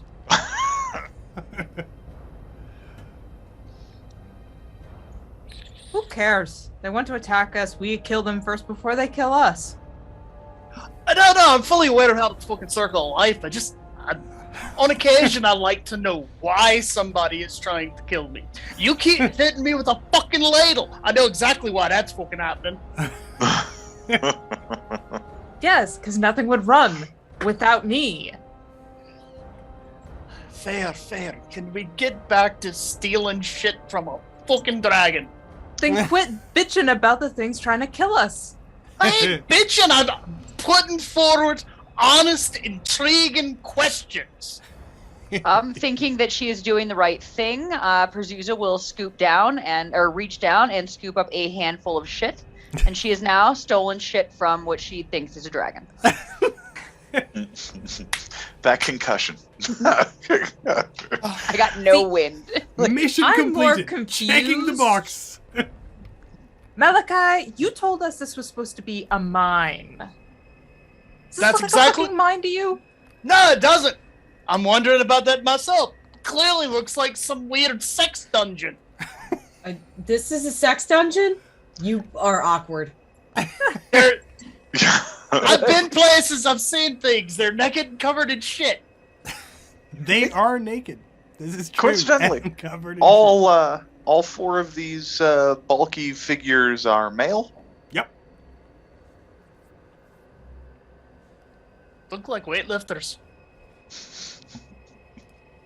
So, Okay, we moving put on. it to a vote. We Which keep moving. direction? Which direction did these assholes come from? This way. Yeah. I keep forgetting I can't ping on this one. Well, let's go that way then. That makes sense to me. I suppose or Malakai, you want to sneak in front and let Now we'll take points. Someone's gonna have to kind of like bring Berserzo with you. Like, I need a friend. Yeah, she's walking but barely. Callista will like grab her by the shoulders and like pilot her, like weekend at Bernie's pilot her around. Like, I'm up, but at what cost? If we get out of this alive when we're back on the ship, remind me to teach everyone the fucking buddy carry. First aid. It's cannibal pirate first aid. It literally is rub some dirt on it. I'd be like, rub some seasoned salt on it. I only eat very particular people, mainly the captains of other ships. Should I share that? Yes, I should share that. Last time I ran this, the Wolfkin in the party met these particular creatures just by the ledge of that thing, and they got a crit on the Wolfkin, who fell into the hole. Oh, So no. you did well. None of us died. That's a win. He rolled terribly, and I rolled amazingly, and he never lived it down, because that never went away.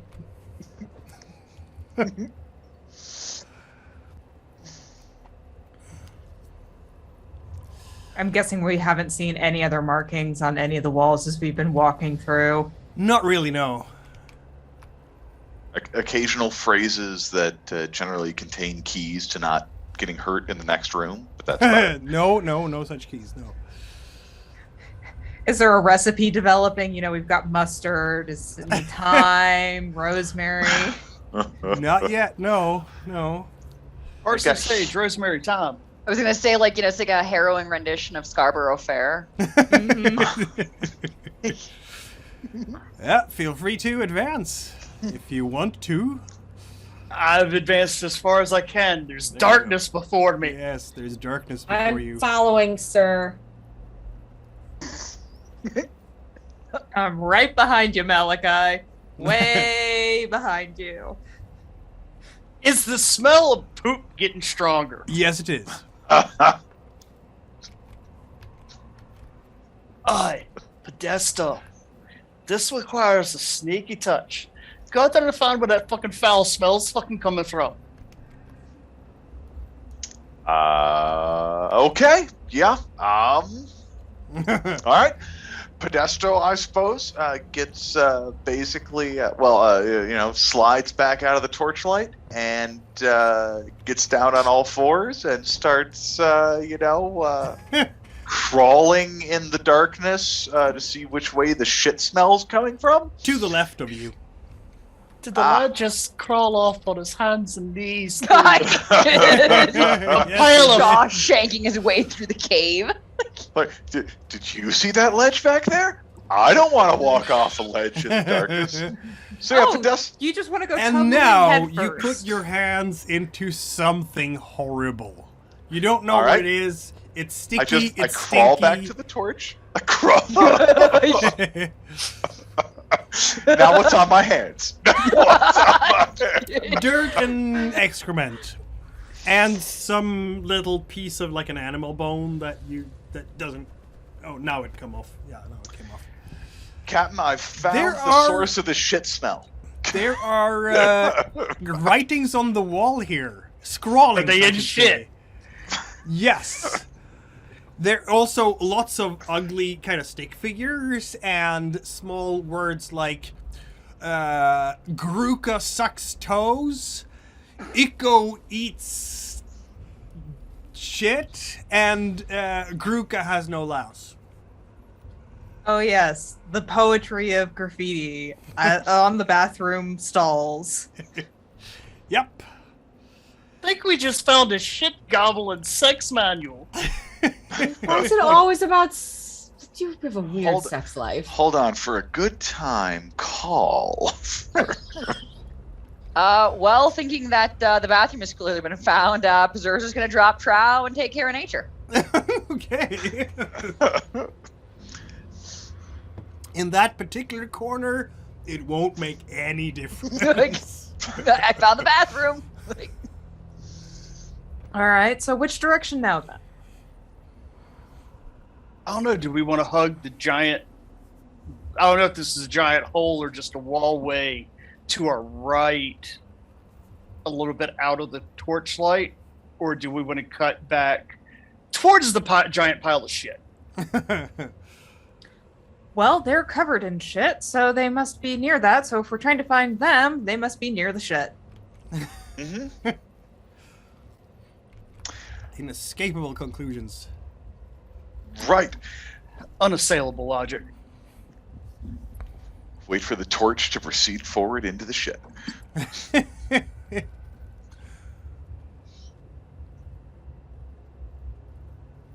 And there you have straw mattresses lying on the ground.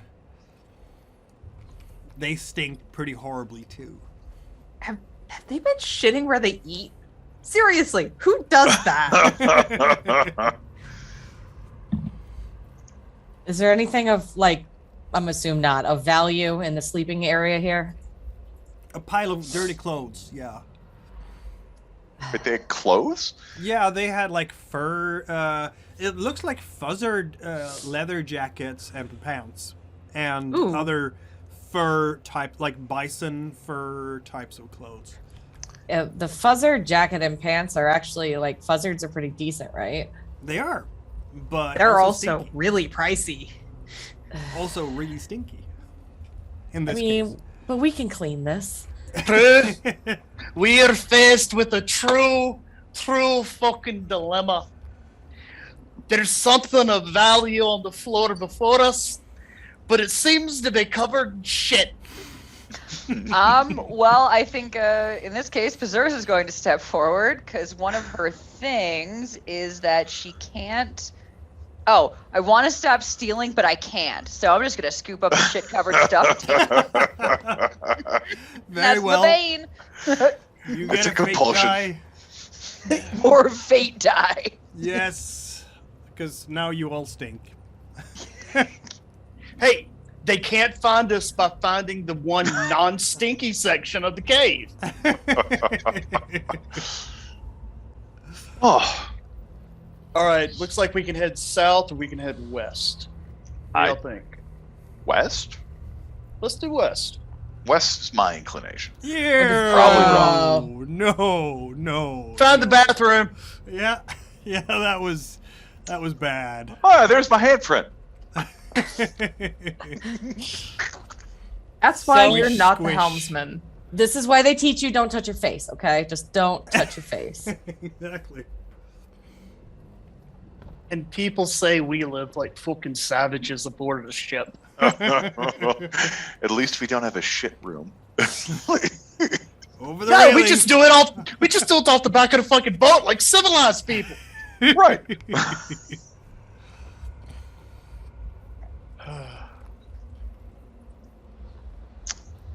You might need to bump this one from mature audiences to AO. But this appears just to be a dead end. Yep. God damn it, we found the phone booth. So we head back, and if we want to continue south, there was, I think, at least one passage. Yeah, if you head east, there was a passage south. This general. Oh, that didn't work. Which way would you like to go? This way? You pick. Sure. You lead though. I'm not leading. There's not enough light there for it to, there it is. I'm getting these weird colliding with wall messages. Hmm. Yeah, you got to go very straight into What? things. What is this? It's some kind of like curtain, basically. It's a curtain, a gently wafting curtain. Yes. Would like to attack the gently wafting curtain with my cutlass. Indeed. Beyond is a stone throne. And not just that. You will also find that the walls are basically dressed with sackcloth, and there are kind of stinky, different colored fluids that have been splashed on them. There are some clay bowls on the floor. And why don't we have well, Malakai is ahead. Why don't you roll a wind check? Because I'm so fucking charming. 2. Water's charm. Ah, Go.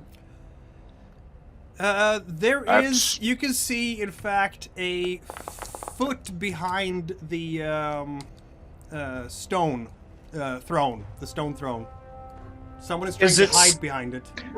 I was going to ask if it was still attached to a body. Yes, it is. Clearly, we found Jackson Pollock's workshop. Sorry. Um, I see a thing. how is Presuria doing? No! This is a you would think it's a woman of this kind, just by her, curvy shapes, I guess. She is wailing when the light comes upon her. She's also dressed in sackcloth and has strange colors in her face, and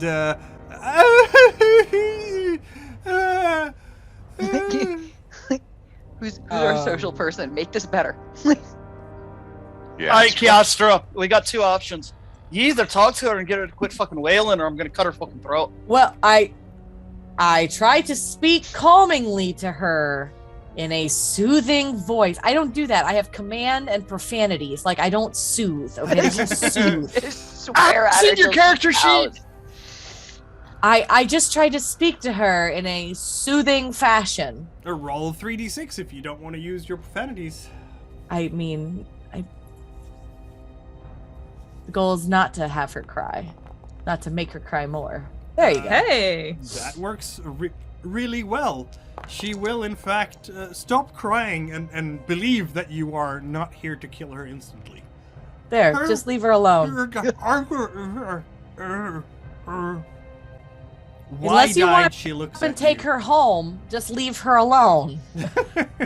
You don't have to bring Send her. in the throne for I a minute. found this. Can I bring it home? Is that what we're saying? What is this over? Is this more poop? There is a lot of poop around here.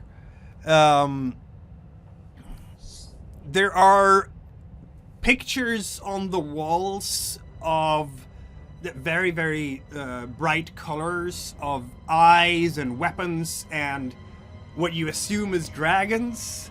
There is a wooden bowl or wooden bucket, very big one, that's filled with very dirty water.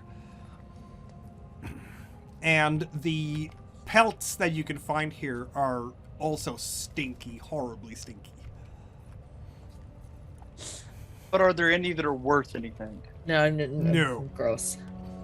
Is she covered in shit too? And not as much as the men were, no. But she is still foul smelling from whatever those fluids in the buckets might be. Yeah, I don't want to know what they're using for pigments. Probably a good idea to not know. Looking at the pictures, you said there's eyes? Yep. All right. I'm going to attempt to communicate with her and ask her where, and use my hands, where does dragon sleep? Where?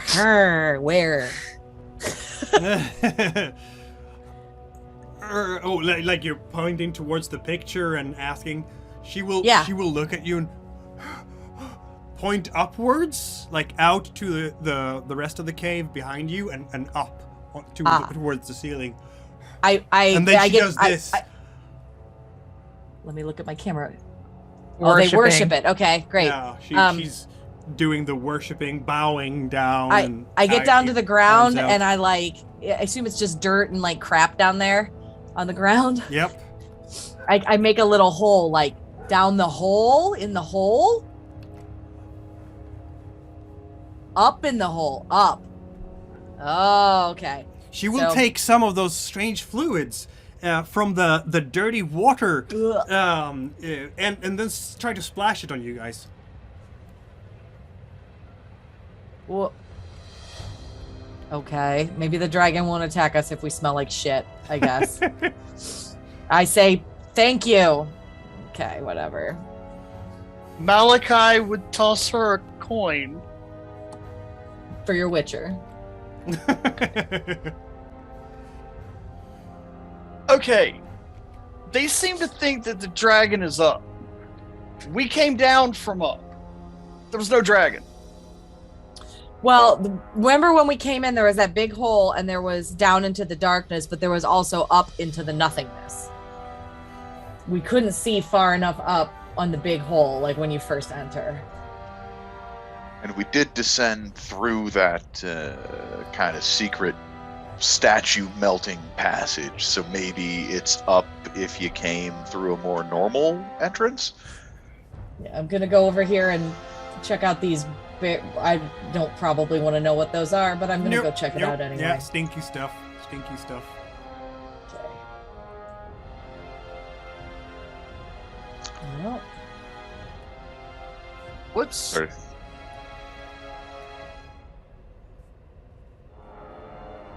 No, go ahead. No, I was trying to figure out if that was just if that was another pathway. That's what I was trying to figure out too.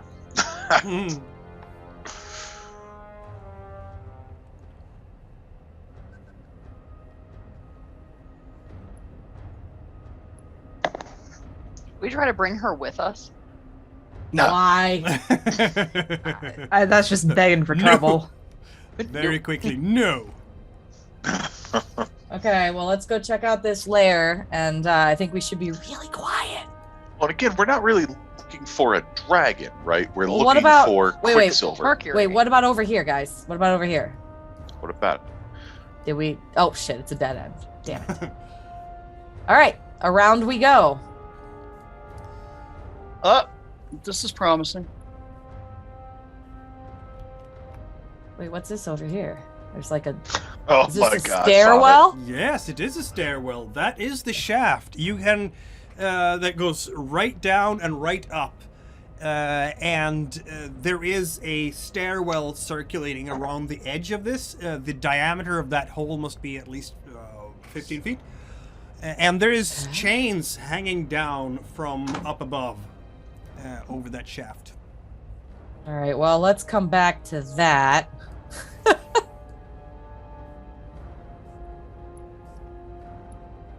That's a dead end.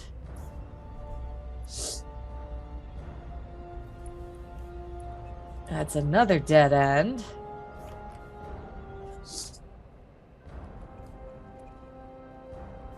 Nope. All right, to the stairwell. Wait, are we sure? Weren't there 2 more passages? Or at least 1 more passage back over Well, this there's way? this way around to the left, but it's also a stairwell. Yeah, one of the That's stairs good, that's go up. and the other go down. So the one you're on now, Kiestra, is going up, and the other is going down into the darkness below. I think we probably need to go down. Yeah? Before you do that, Oh, joy. yes, because you're still. I'm gonna. There we go. You hear a voice from above shouting, "Beast, I've come to end you!" Malakai, you will recognize this voice. Oh no, it's an idiot. Oh, son of a fucking bitch. It's And- fucking Arn. And then you hear, Arn! Stop the fucking heavy breathing. It's fucking Malakai.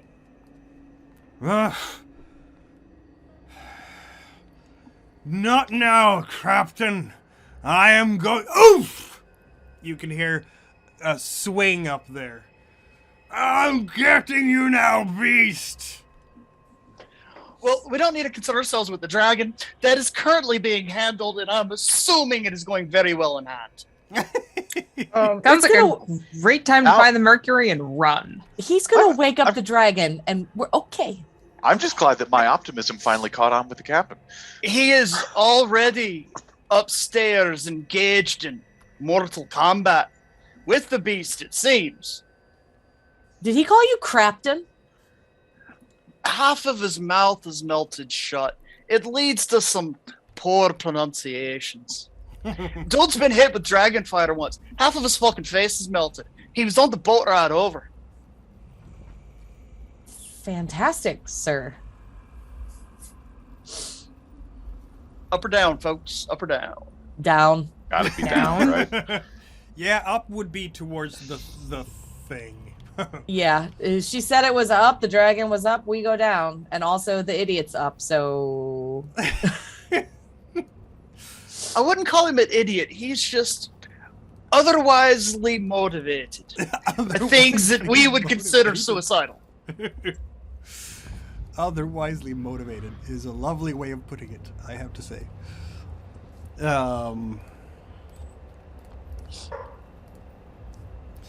So down you This go, seems and as healthy. you climb down the stairs, who's going first here? Because it's just wide enough for one person. Malachi, I assume, and I'm right behind him. Yep. Yep. You will hear the roar of dragon's fire that just illuminates everything for a moment. And then you hear Arn's voice, "Right, you beast! Your moment is here!" And then you hear the clink of a sword against, is it dragon scales or is it a cave wall? You don't know. And more shouting and roaring up there. Now, to be fair, when we first arrived on the fucking island, he jumped overboard, swam to shore in an effort to kill a dragon that ended up being a fucking body pit. I see. At least this time, he may have found a dragon. Oh, I'm hoping for him. It seems to have been on his bucket list. I was gonna say it seems like a very positive thing for him, and by extension, us. If he's happy, I'm happy. And so you climb continuously down into the bowels of this place until, Malachi, you step into water.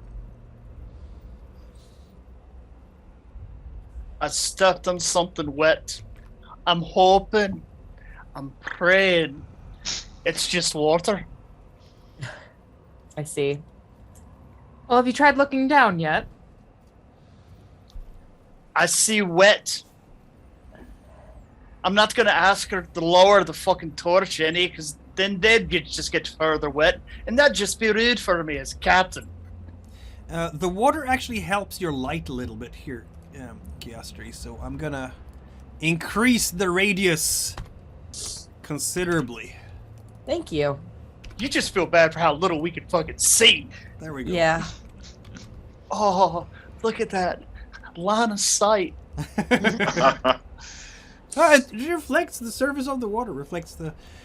So as you step into the water, it gets deeper and deeper.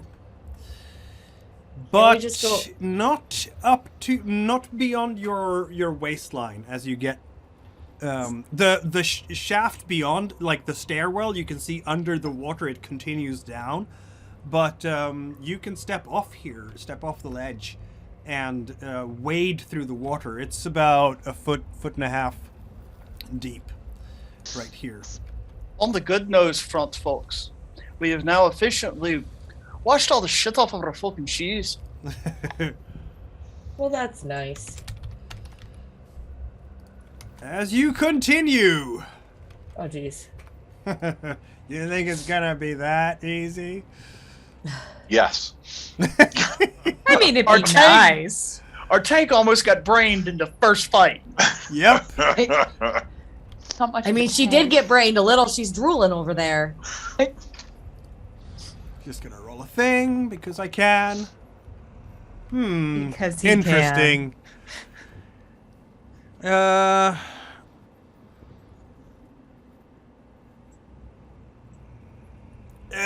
Callisto, roll your wind because you are the alert one. I'm. Oh no, Callisto. Okay, good. Yes. Don't worry, you're safe from this exam. Oh yeah. Oompa! There is something coming from below the water towards you. It's hard to see it. It's like a really huge jellyfish, except it's not a jellyfish. It's something else. But it's small enough that it can actually be suspended in the water. Or is it more like a crocodile? It's big. It would be about as big as a.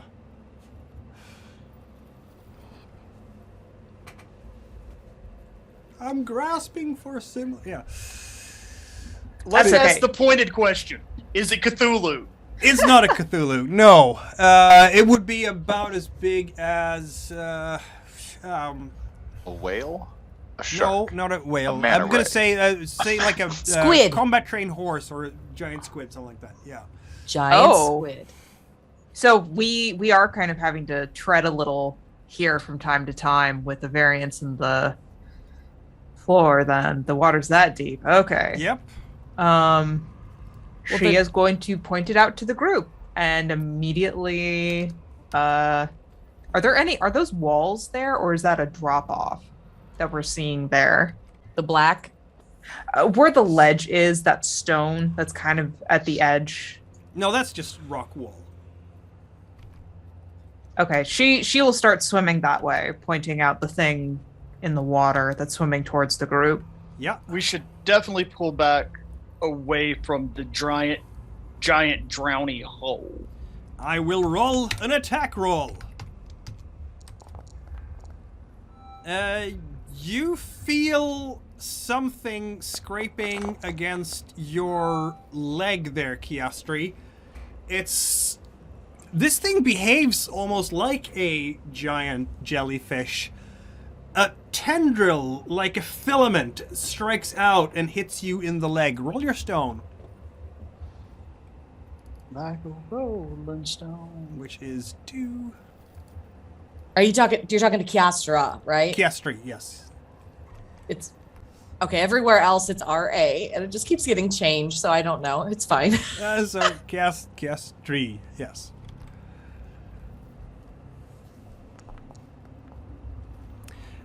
This is some kind of slow-acting poison.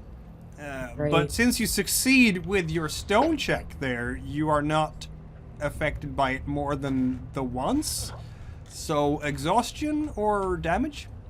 I'll take a point of exhaustion. I already have a well. point of damage on me, right? Yep, you do. Yeah. So, yeah, this thing, and it's trying to snake its way around your leg with some kind of pseudopod. What does everyone do? Kiastra's going to attempt to shake it off. You know, if it's sliming on her, she will, if it already has like touched her too, she'll just like slash at it with her cutlass. Roll away. That's stone for cutlass or fire? I guess it doesn't matter. Whatever is better. They're both at 2. Do I get any bonus die from like the weapon or anything? Yes, you do get that. Okay.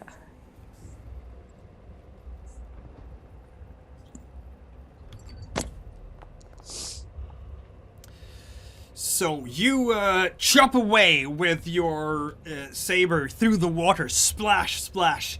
But what happens is that it's so slimy and slippery that you don't get enough purchase with the edge. And it kind of just slips around the pseudopod.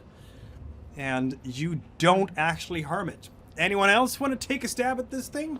Help. I would be more than happy to attempt to hack the offending tentacle off of my crewmate. Indeed. So that would be without fake dice 5d6? Yep.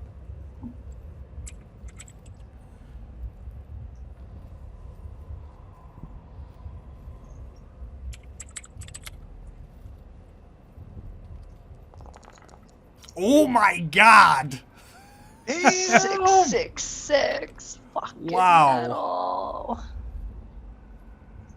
Some days it's good to be the bad guy. Yeah, isn't it though? Somehow, I mean, with that shot, that's like 4 points of damage.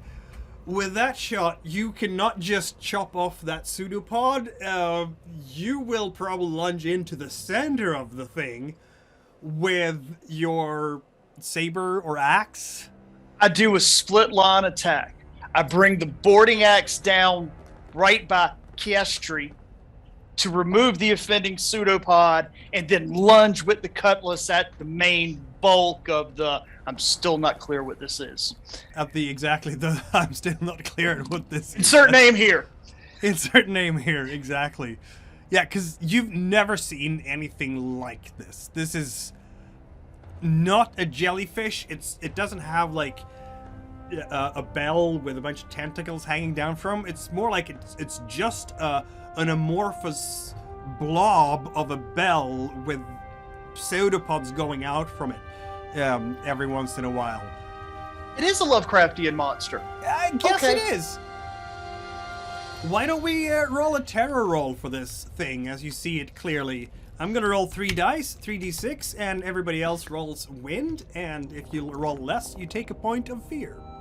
Unless I roll 6. I have a head injury. I can test my ability to see it clearly. Wind 1. My one wind die. You don't see it at all because of your hand injury. I'm fine with that. Thanks. Podesta's It's a monster. brave, but Malakai is not and takes a point of fear. Hold up. And Callisto's fine. Just glad Malachi stabbed it before he was frightened. Mm-mm. In pure theory and conjecture, Malachi was pressed gang off of his island at a very young age, raised on a ship where everybody hated them. I'm thinking maybe this has inured him a bit against fear or letting fear take hold. Are we referring to an experience here? We are. Very well. Feel free to check it off. And, but you've... West Press Gang. Yes, okay. So, from home after his teeth. Is that the one we're talking about? Yep. Okay. He was check- taken at a very early age. Yeah. So, check it off and re-roll. I'm fine with that. Come on.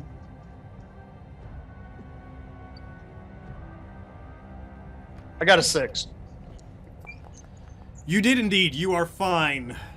And one step closer to leveling up. Yeah, you hit it with, at a moment, you have this adrenaline shot when you realize that this is some kind of eldritch horror from the depths of the world that mariners see every once in a while, I guess. How it got in here, you have no idea.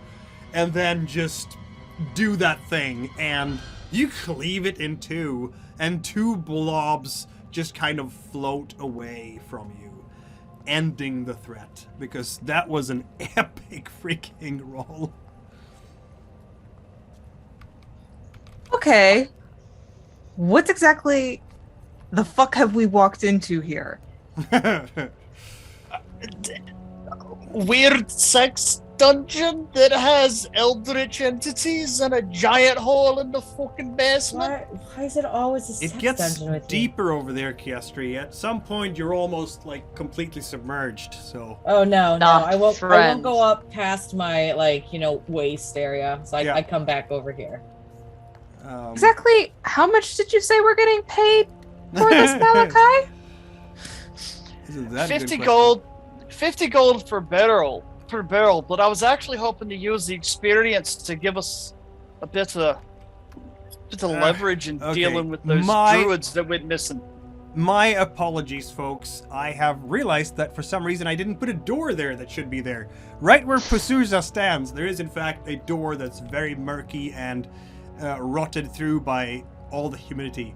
That is very easy to bash down, and I will allow you to do that if you want to. Do you want us to roll or? Nah, Okay. I'm just gonna move. It's like the temple all over again, isn't it? Inside that door. No, I'm not trying to cause an explosion. Sorry about that. Oh, well, now I'm less comfortable. There's shit here that blows up. Rocks fall, everyone dies. Yeah, exactly. Oh. Inside the door, you find barrels submerged in about a foot of water, but they stick up above it.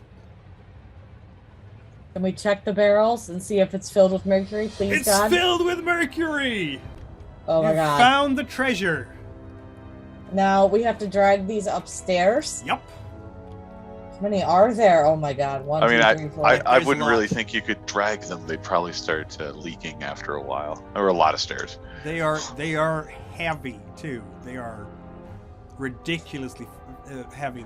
Each of barrel here is that's gonna be in gallons. I need to do my math. About 6 gallons of mercury each, Oh. which weighs accordingly. We're all gonna Oh. die of heavy metal poisoning. Let's see. Let's see how much 6 gallons of mercury weigh.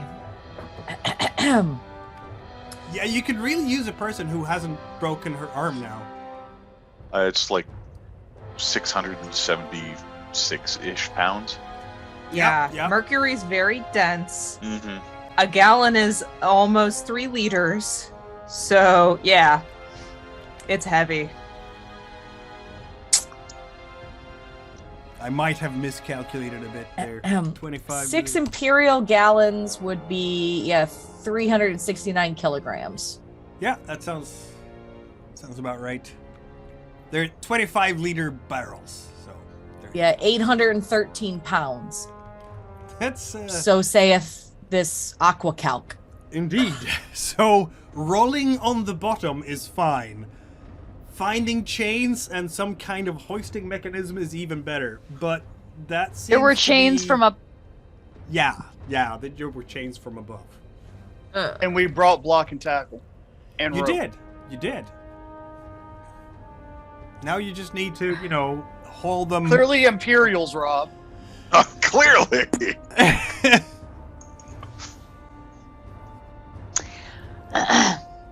Well, So, who has any bright ideas on how to get this up and out of here?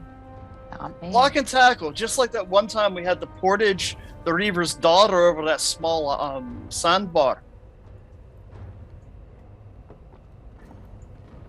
I mean, we could devise a pulley system. How That's far what I'm up? thinking. Yeah, how far up is the entryway that we came in? Like, how many feet? Right. That would be about 90 feet. We can put if we can hook up a pulley to the top of like the entryway area there, we could hoist the barrels up with like, put a piece of wood at the bottom, put ropes on it, roll the barrel onto the wood, hoist it up. The biggest problem we're going to run into most likely is that the wood that these barrels have been sitting in water is probably rotted. So we're going to have to be careful moving them or we're going to have mercury everywhere. On the plus side, the mercury will float on the top of the water. Yeah. Great, then we just have to skim it off.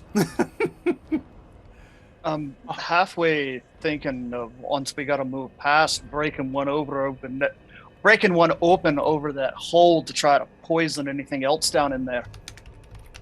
No, I don't want to purposely break anything, Captain. I would recommend we accidentally break things. No. You would have brought along specifically for the fact you make good life choices. Okay, good. Except for that one time. I know, sir.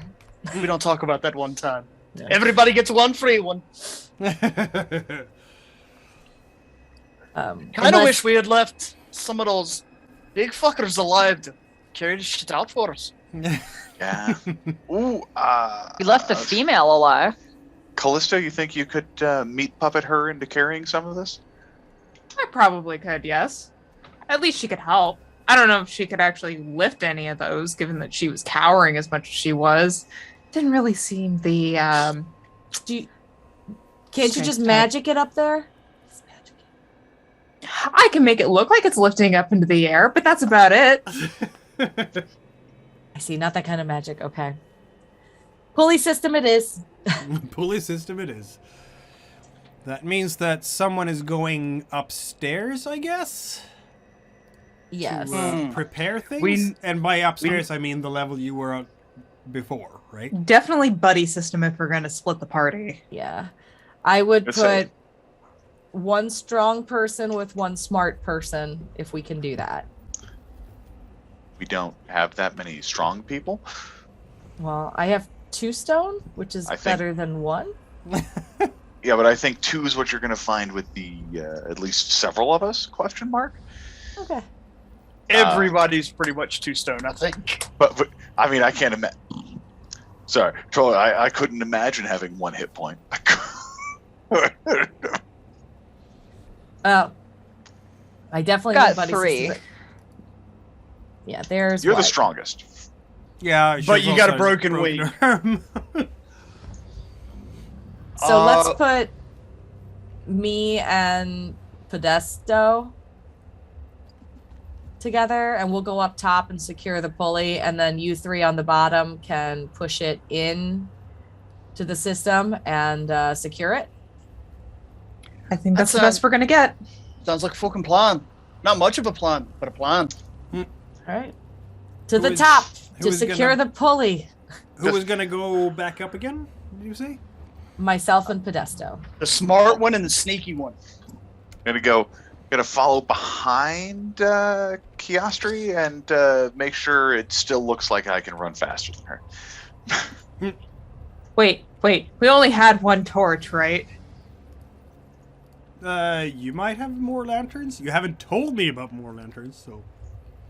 We can make something. We can figure that out. I mean, Because of the pipe we smoked as a group before we came down.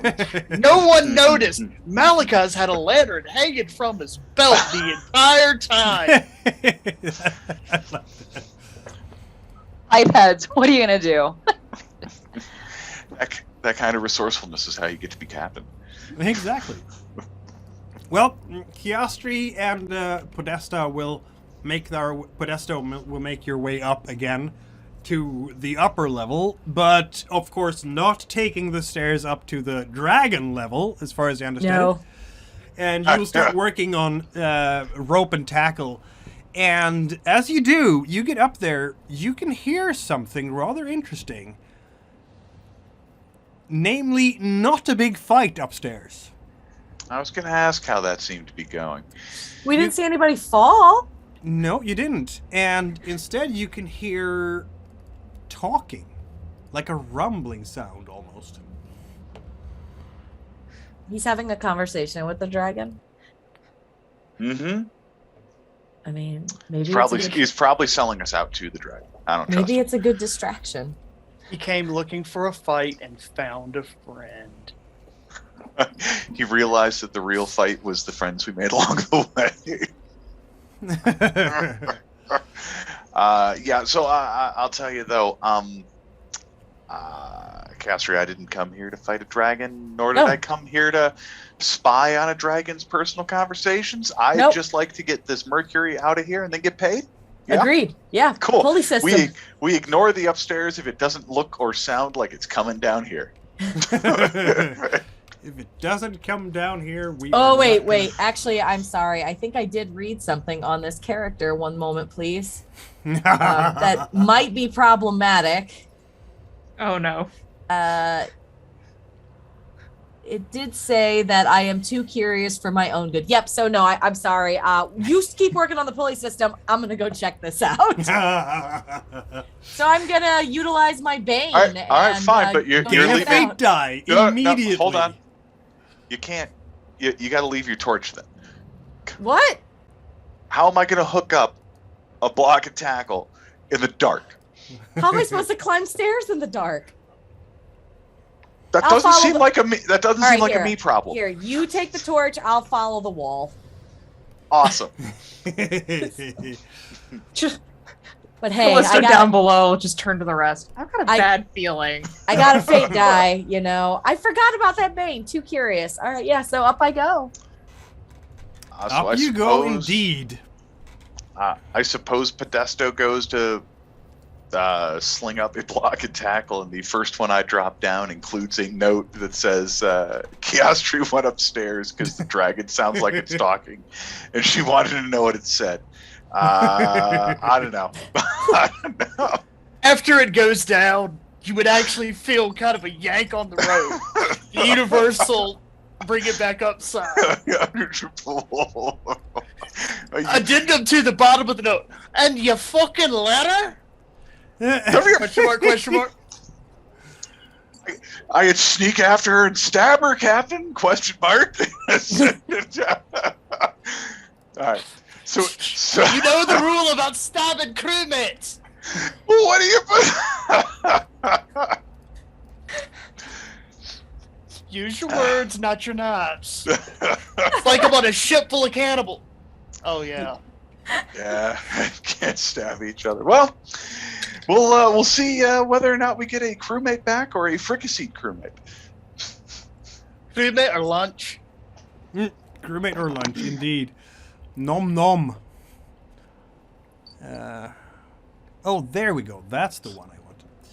So, yes, you are climbing up slow. Do you want to maybe roll some fire for, like, stealthing? Sure. I'm just throwing it out there as a possibility you can do. My fire is 1, so that's good. Okay. That's perfect. You're the perfect stealther. I'll go ahead. I'm gonna spend a fate die on this one You because can't, I'm because enacting you my don't bane. have- It seems. You don't have an ability. Oh! Oh, You do not. Do you have an ability for stealthing? Oh no, I can't spend a fate die on it if I have no ability. Correct. Oh, The fate Well, die is that's what a- we use to activate our abilities. Yes. are you gonna make me Still fast. re-roll my epic roll there? I'm gonna be generous and give you the 6. How about that? Oh, that's very nice of you. Yes. So you sneak up there, and yes, you see a dragon What? who is absolutely not paying attention to you right now because the dragon is talking to someone. The someone in question is lying against a wall with a limp arm down the side and a sword in the other hand.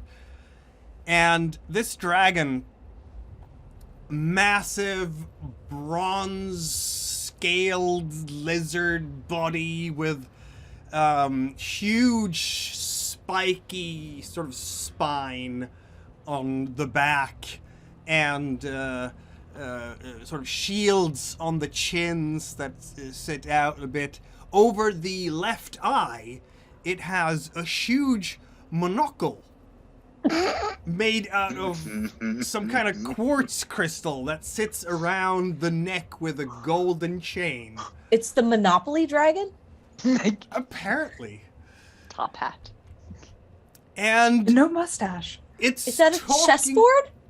It's a smiggle board.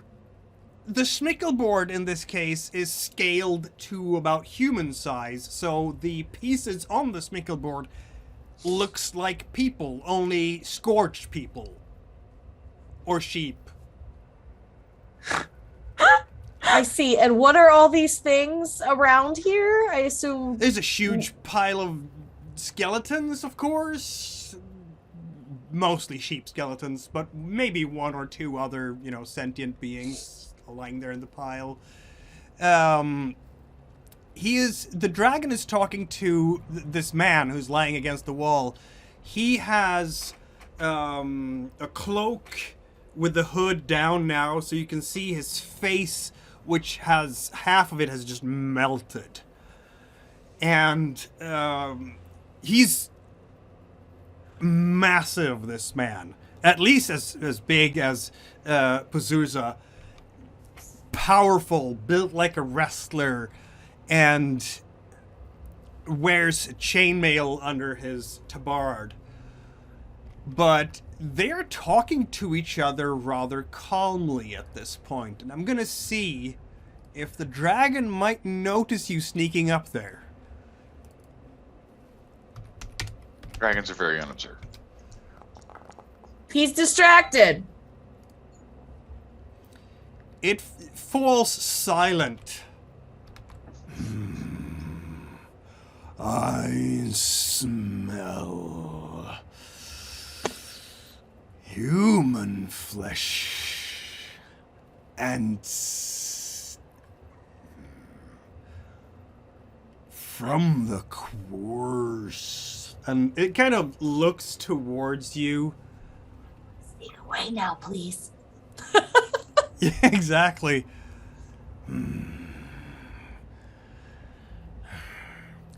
Yeah, the dragon is looking at you. Roll your wind.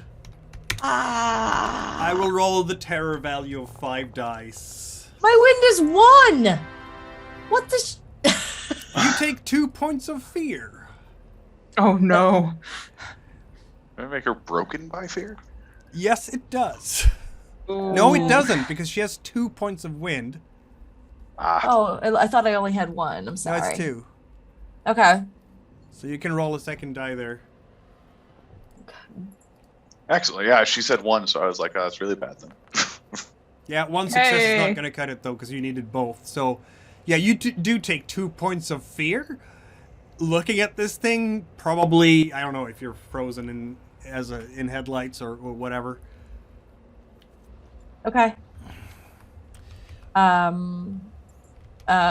that's all I do. I just stare at it. You will not harm that lady, says this man who scrapes himself off from the floor, tries to grab the sword, grabs it with his left hand instead of the right. You will not harm her, worm. Says the dragon, backs away a bit. Am I to have no fun tonight? You will obey, as our agreement, you overgrown snake. The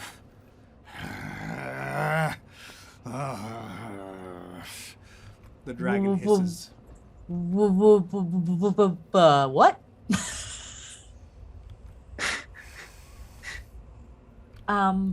The little skin lice is lucky tonight, says the dragon and looks at you. I haven't had man flesh in months. And I've only had quartz at that. Oh. Well, you're not having this one, says the knight who stands up and limps towards the dragon. No. The dragon hisses again. This seems like a A-B conversation, and I'm gonna see myself out. Thank you. You do see, just on the other side of this shaft, you do see the whole mechanism for the chains. It's completely possible to use it. Could I go up this way, or do Yeah. I have to go in front of the dragon here? Yeah, you could just about make your way around it. Okay. Okay. Just kinda- Because I'm desperate to reclaim my honor, I believe, with this character. I will attempt to lower this chain to assist my friends in their pulley action, and I say, thanks, Sir Knight person. I'll be out of your way. Okay. and suddenly everyone down 1 or 2 levels will be able to see the chains moving up and down because Kiastri, the brave one, is in fact moving the chain. You say brave, I say dumb. Well, I'm gonna That's give you either, some fate dice for this. Like, take 3 for, just daring to go in front of the dragon. It seems that the knight has good control over this dragon. The dragon is not harming you. I don't know, but this knight is awesome. Okay, we gotta make money. So what do we do now, Sir Knight? Says the dragon to the knight.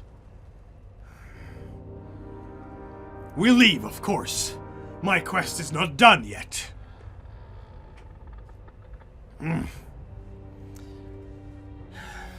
And you will see the knight walk over to the dragon, mount the dragon, What? and then the dragon is kind of looking at you once more. This dragon is big enough to fill out the entire, I don't have a big enough counter for it, to be honest. Kiastri's very focused on the winch, like. And you can feel the movement of the air as the dragon moves behind you, and the tail comes whipping. And the dragon really wants to hit you ever so slightly with the tail, but the knight is no. You hear it's like almost like a really big dog growling because master is not allowing it, but complying nonetheless. And moments later, you will hear foom, foom, as the dragon moves out of the cave and flies up into the air with the knight on the back. Okay, after I change my pants,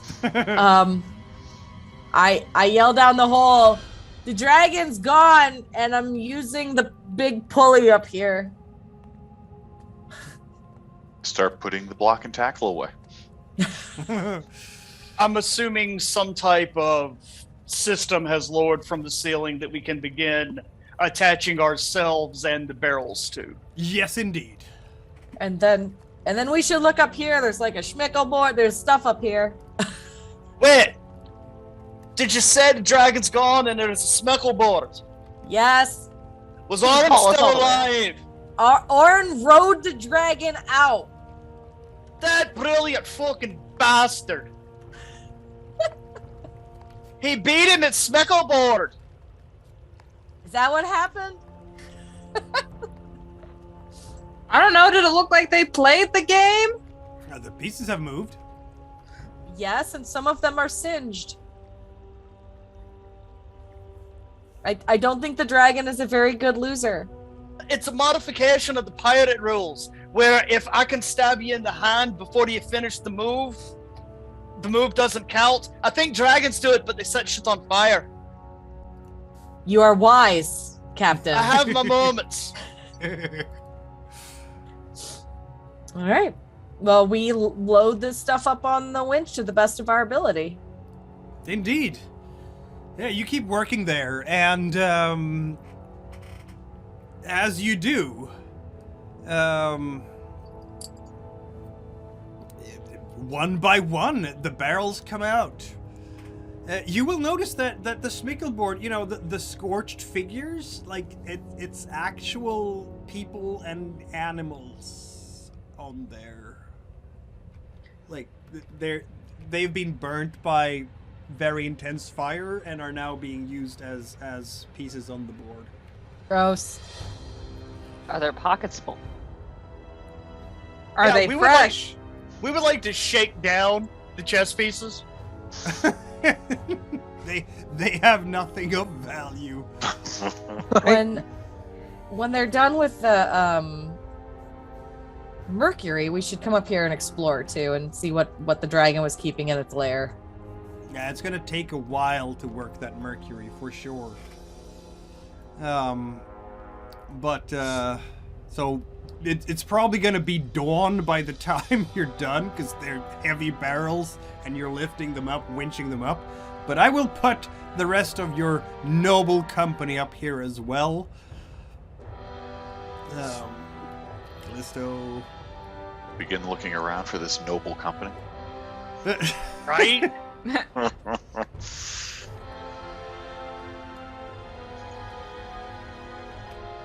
Is this collection of weapons just flavor, or is that things that are actually there? There are tools of all sorts, like charcoal that you use to heat ovens, shovels. There are all sorts of actual mining tools and smithing tools. Captain! Aye. Come over here! Come over here! You want to see over here? Come over here! Come over here! Hold. Boom. There. Oh, sweet mother. I hope everyone's fucking pockets are empty. Yes. Is it there a is mine indeed cart in here? a dragon's hoard there? Is there a mine cart in here? Yes, there is. Who's thinking what I'm thinking? Are I'm you wondering how thinking you're gonna load up get the down the minecart? mountain. Carefully. He's on top of the mountain. This, my friends, is in fact a lump sum value 5. Can we just? Nice. can we If ju- you can haul it. Oh, I mean, if we, we've got all these barrels full of worthless mercury. We've got really nice smiles and can-do attitudes. What's in these barrels over here? Mining equipment and Yeah, whatnot. not anymore. It's not. It's gold.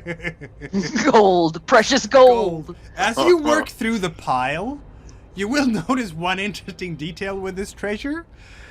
About half of it is in fact gold trachenes and silver decori and gemstones as well. Like there are rubies and diamonds and other things in there. But there's a whole bunch of absolutely useless glass that looks like gems. Well, we don't take that with us then. This dragon clearly did not have a discerning eye. He just wanted the shinies. Also, we should take it before he comes back. I don't know how long the knight's thrall will hold over him. And also, he did see my face. And so if we take his hoard, he's probably going to come after me, sir. And so I hope that this restores my honor among the crew for, what happened that one time. Oh, you're the most honorable fuckhead out of all the fuckheads. Fantastic. And so, Captain Malakai and his crew managed to retrieve more than they thought they would from this, making the mountain folks very happy on his return to Arnhem. But before he returns to Arnhem, we will do, because of course we are winding down this session now, we will do a short cutscene from Arnhem itself, which Lady Charalisi will get to experience in the middle of the night.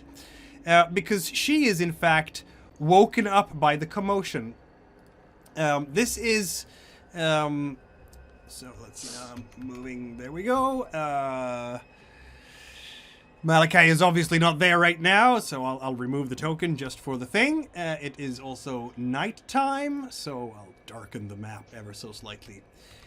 In the garrison, everyone has been woken up, because finally, finally, the Procurator is going to get his stately combat-trained horse. He's been waiting so long. There's been so many delays, including, some of the Shakelos, the traders and the convoy folks, are complaining about maybe Malakai's privateers getting in the way of the business there in various ways with his intriguey bits. At least they're blaming him. It might not be true.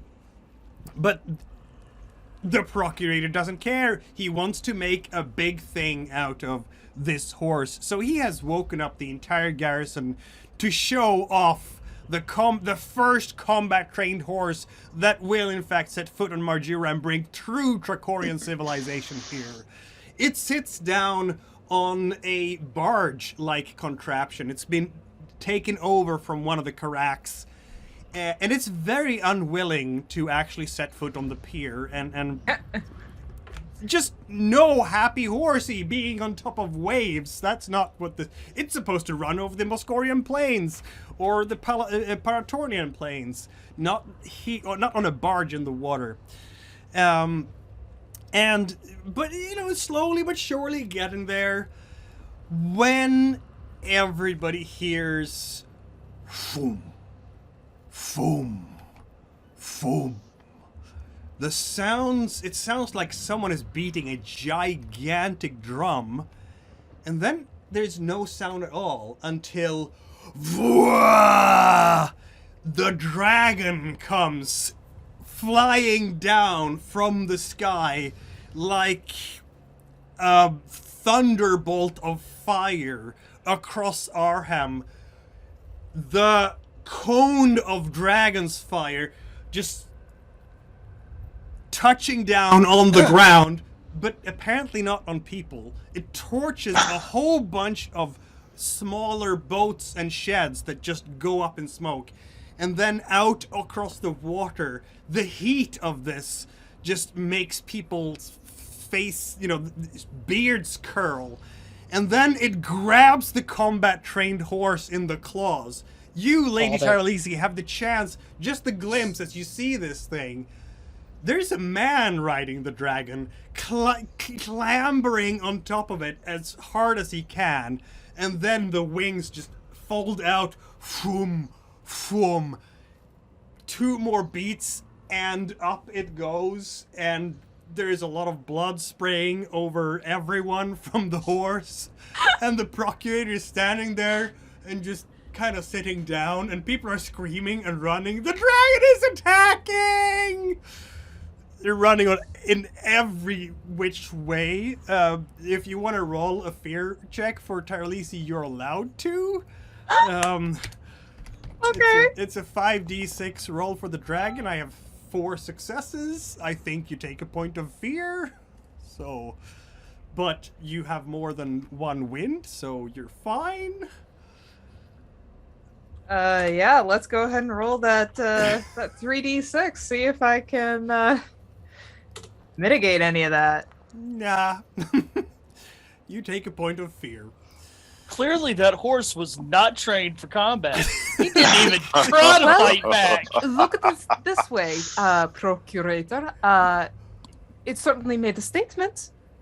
The horse arriving. The Procurator's literally sitting down on his backside. I'm gonna roll the fear check for the Procurator as well. It takes 2 points of fear. There we go.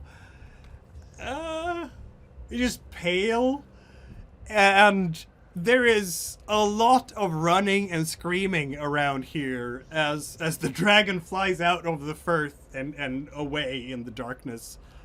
And yeah, that's Lady Tarlisi will be one of the people who last saw the dragon as it flew away from the island of Marjura.